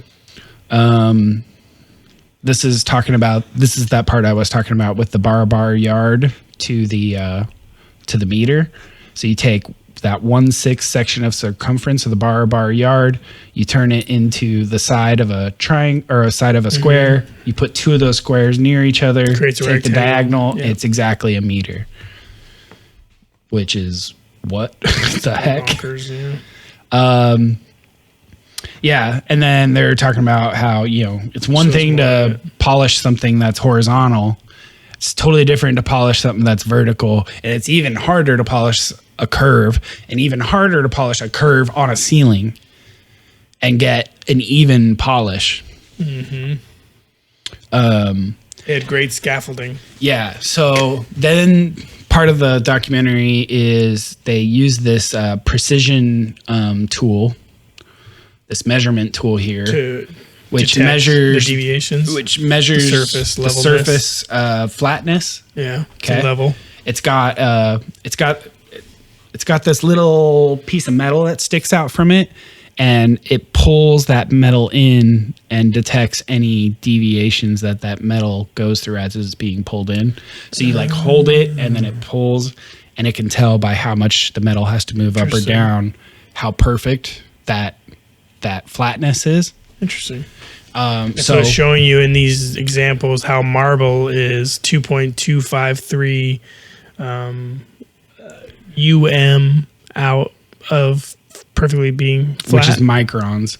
But this is marble that is made in modern times Right. with machines, Right. with these heavy giant iron presses that go and buff and laser levels to tell you when you've gotten close enough or whatever. And this is typically considered good enough for like precision work, It's for got like great workbenches tolerance. and Yeah, stuff. it's got great tolerance. Yeah. And then to compare that, you have glass. So glass is 0.1 micron, I think is what the unit they were Being saying. perfectly level. Yeah. So obviously glass can get more flat than even our best like machining. Yeah, because it's melted, and as long as you can level the base it's on or whatever Right, it's being right. cured on. So here's some readings from within the caves. Oh yeah, that looks like glass. I mean, 0.9 is the highest tolerance. The 0.976 micron. 0.5, 0.7. So that puts these closer to glass than to modern machined marble. Yeah, which when we're talking about potentially melting stone to get it to be as like. I'm not saying that it is. I'm just saying I don't think you can the necessarily glass accomplish a polish, but the glass is done that way, right, to reach that low tolerance level. And this stone is almost there. The glass, but because it's made in that way, in that manner, that would help it achieve the flatness. Yeah, right. But imagine something with high heat or even resonant, qualities. Like I know there's some theories out there. I don't think that's how you achieve a polish, though. Not the polish necessarily, no. But yeah. Dude, yeah. So here's a bunch of other readings. Here's granite industrial polish, 9 microns. Marble, the 2.2 microns. Glass, 0.1 microns. And then another reading from the Barabar, 0.4. Wow. Dude, these things are nuts. Here's a quote from the presentation. As a reminder, today's standard for paving flatness is level tolerance. A 2-meter ruler must not show a difference in alignment greater than 2 millimeters, i.e. 1 in 1,000 on a plane. Here we have 1 in 100,000 in a 3-dimensional space. What can I say? Yeah, I mean, that sums it up pretty well. Yeah, and then they start going over problems with the historical timelines. So turns out some of the chiseling work, there was some characters chiseled onto the entrances of a bunch of the caves, and what it talks about is this king Asoka in India who had gifted the caves to these just natives settlers in the area, or whatever. Yeah, as rain shelters. Interesting. And what kind of rain? Archaeologists, some of the Indiologists are like, all right, well, case closed. We know who made them. Ashoka made them for these people for rain shelters. Really? But who makes space age precision caves to a mirror polish with advanced 3D geometry with perfect symmetry for a rain shelter for some freaking goat herders to get out of the rain? Like that, it doesn't make sense. What's the timeline on this? Actual, like the years involved in this? Ashoka. What's that? I don't have that in my notes. Because I mean, like we were talking about. Let me ask Perplexity. Yeah, so I mean, like we were talking about with the devastation of Sodom, like we know that there's periodical bombardment where things just hit Earth and caused a bunch of damage, and people knew that, and people who were from a destroyed society with advanced knowledge or more advanced knowledge at the very least can tell people or 3rd century BCE, the reign of Emperor Ashoka. So 273 to 232 BCE. Yeah, okay. So yeah, I mean that's just more evidence that there's things that happen on Earth that can reset areas at the very least. So here's one of the carvings. It says this cave called Nigrota was given to the Ajavikas by King Priyadarshan when he was anointed for his 12th regnal year. And these could also be have like there's no evidence that says that's when it was built. Yeah. Meaning Sudama Cave would have to have been commissioned immediately at his crowning and finished in under 12 years purely for the purpose of gifting to commoners. Right. Which doesn't make sense. It makes no sense. It would be more likely that when he was there, they were already there. And the thing is, none of the engravings weren't actually as valuable. claim they were made by Right. these kings. That's All what they I ever mean, say yeah. is they were gifted by the kings at this time. which means they probably knew they existed, and the king was like, "Okay, sure, you guys can You have this this. cave." This might make you happy. And here, I'm going to put this engraving here to show how great of a king I am. Yep. Right, but like he didn't even claim that he made it. Right. But it was Which you think he archaeologists who was would. like, well, we have no other way to date this thing. Here's an engraving. Here's a king. We're going to date it. And it's just the same way a lot of the stuff gets dated in Egypt. Just because there's an engraving on something, Circumstantial. that doesn't mean that the person who did the engraving made the object. Because especially the if they thing don't has claim existed for to thousands have of made it. years, and you can go there at any time and deface it with graffiti. Yeah, and there's no stopping anybody from doing that. And it is to be said that a lot of these people don't claim to have built it, but they claim to have some ownership over it. Right. That's it. And some of the caves were, they were gifted even though they weren't finished. So why? Yeah. I mean, they're like, here, this is a crappy little cave. Here, why don't you take this one? So these are more of the engravings. More of the here. engravings. Cave Vahiyaki was handed over to the respectable Ajivakas as a residence for the rainy season as long as moon and sun will last by Darasaratha, beloved of the gods, as soon as he was installed. The interesting thing is that this pillar is the only other thing we find in ancient India that matches the level of work in these caves. Okay. But it's also engraved. It's called the Asoka Pillar, which is interesting. Some are engraved, some are clean, but this one mentions Asoka and his gifting of the caves. Okay. So either these caves and these pillars were here, and he engraved on them both, used it as a place to write his history as a king, right? Mm-hmm. Or he made it all. But then we have to explain, why would he make these incredible precision, unless it was easy creations? Unless it was easy to make. Yeah, these but things. if it was easy, then you would think like we would get more of it. Yeah, exactly. In the kings Unless before and after, and we should see evidence of them working up to this level.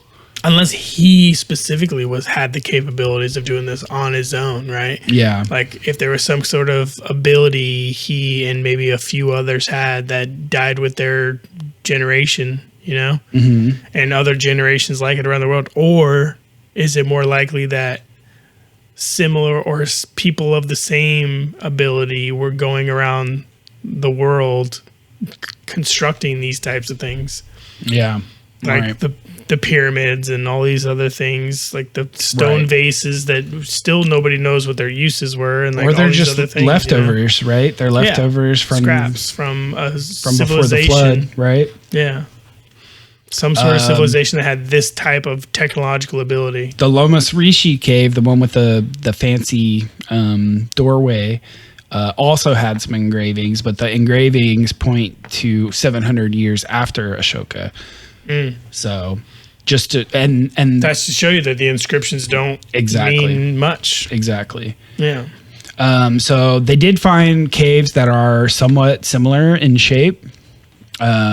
This cave is made of schist, but so it's similar in shape, but it doesn't have the smoothness, it doesn't have the flatness, it doesn't have the polish. So this would be more of an example of them doing it like we were talking about, finishing the rough, and then before they even started the polish. So this is more of an Except unfinished. here's the kicker. This one had inscriptions that dated it after Asoka. Right. So the inscriptions again. And so what did the Indiologists do? They said, well, the inscriptions came later. And this is clearly the example. And this is clearly the example of their practice run before the Barabar Caves. Yeah. Come on. So sometimes inscriptions are proof of when a thing is built. Sometimes inscriptions are just came afterwards. So they're with no rhyme or reason. Yeah. And so in the documentary, they have this Indiologist who's in there, and he doesn't believe, and they make clear that this Indiologist does not believe like what these people are trying to portray about the caves, right? Okay. But he does address that if you have two Indiologists who have theories about this cave, you're going to have 3 or 4 theories. Sure. And basically, there's more theories about how these, like, where these caves came from. There's no agreement. There's no consensus on any of the evidence, basically. Even within Indiologists. Right. Here's another one from the same site of the schist one, but this one is broken open and open to the air. This one actually has a window. Oh wow! Do you see right here? Yeah. Yeah, so the inscriptions on these ones date it to after the Barabar Caves, but they're like, nah. It's almost like cheap this one's before. Yeah. They're saying it's before, but it's clearly depicted. And there's more evidence probably to show that these inscriptions were like again, like we see in Egypt and we see in other places, like the later people trying to imitate what they saw, what was left for them, but they just didn't have the chops. Yeah. So then they went and tested the acoustic characteristics, because there's a phenomenon in these caves is when you go into them, because they're pure granite with a fine polish, and also because the walls aren't perfectly 90 degrees, they don't get these standing waves bouncing back and forth. Them being slightly tilted causes them to focus sound in a certain direction. And so the caves have a specific point at about 82 centimeters, which is like where your head would be for an average person if you're sitting on the ground. So most of the caves have this focal point where all the reflections point to, which makes it like the perfect place to sit and like maybe meditate, maybe hum, sing, like where everything's being focused back into your body. Yeah. Or have some sort of I know they had a lot of like different ways to create sound. So you sit there with like a bowl that can like create a certain frequency. They did that in the documentary. Yeah. So what they did also, I cut off my own sentence when I was talking, but so there's this property in the caves. They're so reflective that the reverb in there just goes on for forever. And so what happens is, like, if you're standing next to someone in the cave, if you're more than like a couple feet from that person, it becomes unintelligible what they're saying. That's what I've heard about these caves. Yeah. That's the only information I know about these caves, but yeah. So it's not likely that they were built as dwellings, because you wouldn't even be able to talk to a person inside of them very well. Yeah. Which suggests they were built for some sort of different reason. Some sort of solo operation. And so what they did was they did balloon popping tests. So if you know anything about audio, this is a thing you do in audio where for measuring reverberations. Okay. So if you're not an audio head, what is a reverberation? It means that when I make a sound, like a quick snap, that sound is going to have a certain level, like the sound is going to keep bouncing around this room and keep coming into the microphone for a little bit of time each time, until the sound loses all the energy, right?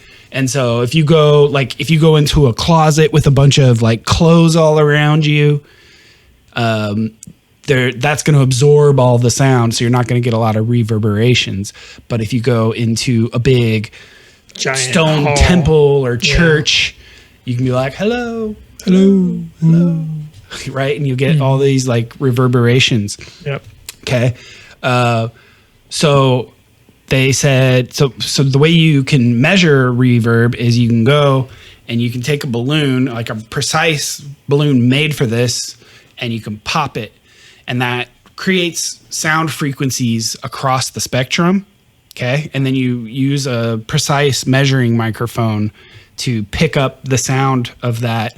and you can measure how long it takes for the reverb to decay. And how long it lasts, right? Well, and because a balloon pop is something that in audio we call a white noise, which is a noise that has frequencies across the spectrum. Okay. And so you can also detect what frequencies decay quicker and what frequencies amplify. I see. So when a sound keeps going, that's called reverb. But when a sound becomes amplified because of the size and proportions of a space, that's called resonance. That's how like a guitar works. That's why it's a hollow body. And when you press it, it amplifies certain frequencies, certain causes resonances. Right. And so they found the resonance for just about for all but one of the caves was at 34.4 hertz, which is just below the average human, well, at the very low end for some humans. And as you start to lose your hearing, you'll lose those lower frequencies. But we can hear from about 20 hertz to about 20,000 hertz. And that's the average, you said?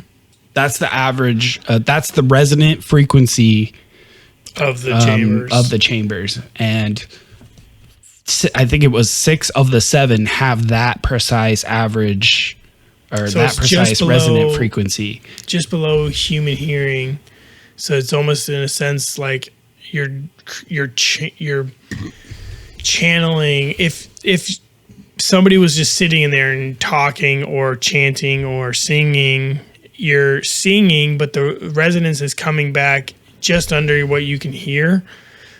That very low So, like- end, that very low bass of your voice, that part will resonate while so the rest of the higher frequencies in your voice will reverberate and decay, but that low 34.4 section of your voice will keep building in volume before it decays. And so Interesting. you'll actually hear the high end go away first, and you'll hear some low end humming in there until it goes away. But the reverb time on these is like 60 seconds, like a minute Wow. long of reverberations. So imagine like you're in there and you're trying to do some kind of healing, right? And like there's a lot of like, Eastern, philosophical or Eastern medicinal practices of like using sound for healing and stuff. So imagine you going in there and you're using a certain frequency of whatever it is, whatever sound you're creating, and it's coming back into your body just below hearing. So it's not, you're just basically absorbing the sound into your body. Yeah. And again, it's at the low end of our hearing because we can usually Right. hear You starting still- at about 20. But it's not like overwhelming. Right, That's what I right. mean. Like it's not Right. overwhelming your senses by Right. by having those frequencies come back in. And Right. hitting Because we your- have a frequency sensitivity curve, and Right. we're more sensitive to frequencies in the human speech range than we Right. are to low frequencies. right. So your body is interacting with It this will frequency. you can feel those low frequencies more than you can hear them sometimes. Exactly. So that's what I mean. Like you're turning your this audible, whatever it is, whether it's your voice or, some kind of, bowl that creates frequencies when you Right. rub it or whatever it might be. And it's coming into your body Yeah. at this The other room that has a different resonant frequency, the frequency is 74.9 hertz. And in their tests, they were doing some frequency tests with a speaker at one point where they would just swipe the speaker up the frequency spectrum, like, right? And at some point, they got to the 74.9 hertz, and it resonated so powerfully that it caused the speaker to blow. Oh, shit. And then they came back a few years later with different speakers, and they blew that one too. Damn. Yeah. But yeah, the reverb, 62 seconds for Sudama Cave, 72 seconds for Vadathika Cave. And yeah, then it shows like just for And this reference shows how the sounds all will cause reflections back to a particular point that's about 80 centimeters off the ground. Yeah, and back up there, it shows just for reference what Notre Dame, their reverb Right. rate is, which is only About- 10 to 12 seconds. Right. So we're talking about, 6 to 8 times that Mm-hmm. of these caves. Yeah. Oh, it was 4 of them that resonated at 34.4. There's 4 of the, 8 or whatever you said? 8 or 9 or whatever? So with 3/4 of them sharing the same tuned frequency, we can deduce that the designers knew how to build shapes to accurately produce this effect, even with the different shapes and the different measurements.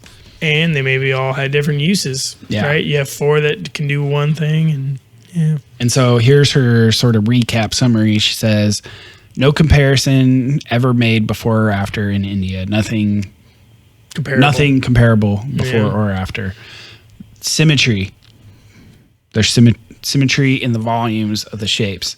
The inclined walls and vaulted circular ceilings with precision tolerances on par with modern machining.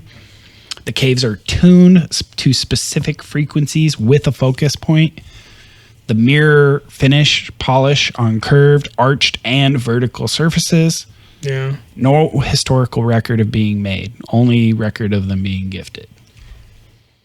Yeah, and the point there about the volumes of the shapes being the same, like that might have, like you can make all these different shapes, but as long as the volume and the frequencies are the same, then they have the same purpose, right? So you might have, like, if you imagine like going to a hospital, you have all these different shaped hospital beds, and this is just an analogy, but like you go into a room, it might be shaped differently and look differently, but it has the same purpose, right? Right. So yeah, the documentary is super good. I'll leave a link to it. Jahannah's talk on it was great, but she also narrates the documentary. She uploaded it to her YouTube channel, so you can watch it. And she pulls a lot of the information from the documentary to inform this. In the documentary, one of my favorite parts is they have this section where they're interviewing stonemasons. Yeah. And they asked, I think they had like 10 different stonemasons, or like quite a few. And they asked them, first they asked them to describe the work, and they were just like unreal. But then they asked them to like give a grade, and from 1 to 10 on how difficult it is to make this. And one of them said 9.5. Every other one of them rated it above 10. Wow. Some of them were like, that's an 11. Some of them were like 12. There was actually multiple people who said 12, and then one of them was like 100. Just like way more difficult than it needs to be. Yeah. And multiple of them said, if I was commissioned to make this, I don't have any clue how it can be achieved. With given all the constraints to actually match its characteristics. Right. Like if the commission is to make exactly what it is and not just freehand until you get something really awesome. Right. Yeah. And you know that they had those plans ahead of time because of all the symmetries and all the connections between the different caves and all of that. Right. Yeah. So these caves are incredible. And I also want to take this chance to like revisit something I said, I don't know if it was last week or a couple weeks ago, when we talked about the India presentation. It was a couple weeks ago. And I was like, I put all this India stuff I had learned out of my head, and I was like, well, I don't know how India connects to this. And I take it all back, and I was forgetting other stuff I had learned, because what about all the freaking underwater ruins that are off the coast of India as well? The Mahabharata. Yeah. And, plus the Vedas and the Mahabharata and all the text, all the claims of their advanced technology. Right. And then, like, within that talk you were talking about a couple weeks ago, and all of their ability for healing and surgery and all these different things, and then you connect it to this with all the sound frequencies, and like somebody going in there solo, and like there might be some kind of like spiritual or psychedelic things happening in these chambers. Like, if you connect it to drugs, it's well known all these that other things. you can use sound to change your conscious state of mind. Yeah. And so if you combine that with a chamber that is made to cause resonances and crazy reverb, then maybe you can enhance that effect. So maybe these were like meditation vision chambers. I don't know. Or maybe there were machines. Who knows? Find out next time on Duality Check. No, Yes, when we'll have all the answers for you. never. We're here for the mysteries, but Yeah. if some facts come out, I won't be upset. So there we go. I went way over here. We're almost at 2.5 hours now. Yeah. So enjoy the extra bonus segment. Hopefully you did. So All right, y'all. we'll be back, y'all. Give us a like, comment, and subscribe if you're watching on YouTube. You can check us out on iTunes and all their favorite podcast players. If you want to check out all of the images and the video links, go to dualitycheck.net and /episodes and then the episode number. So this will be dualitycheck.net /episode/30. All our episodes work that way. Yeah, send us an email, send us a comment, get involved in the conversation. What do you think of these caves? What do you think of was that the biblical city of Sodom? And what's your input on the songs? Do you think I should be doing full songs? You guys can skip them anyway if you don't want to listen to it. Right. We post weekly on Facebook and Instagram when our episodes go live. So week by week, where it's Tuesday to Tuesday afternoon, depending on YouTube and all that. But usually it's within the day. So we'll keep you updated and hit us up. Alrighty, y'all. Talk to y'all later. We'll see you next week. Bye.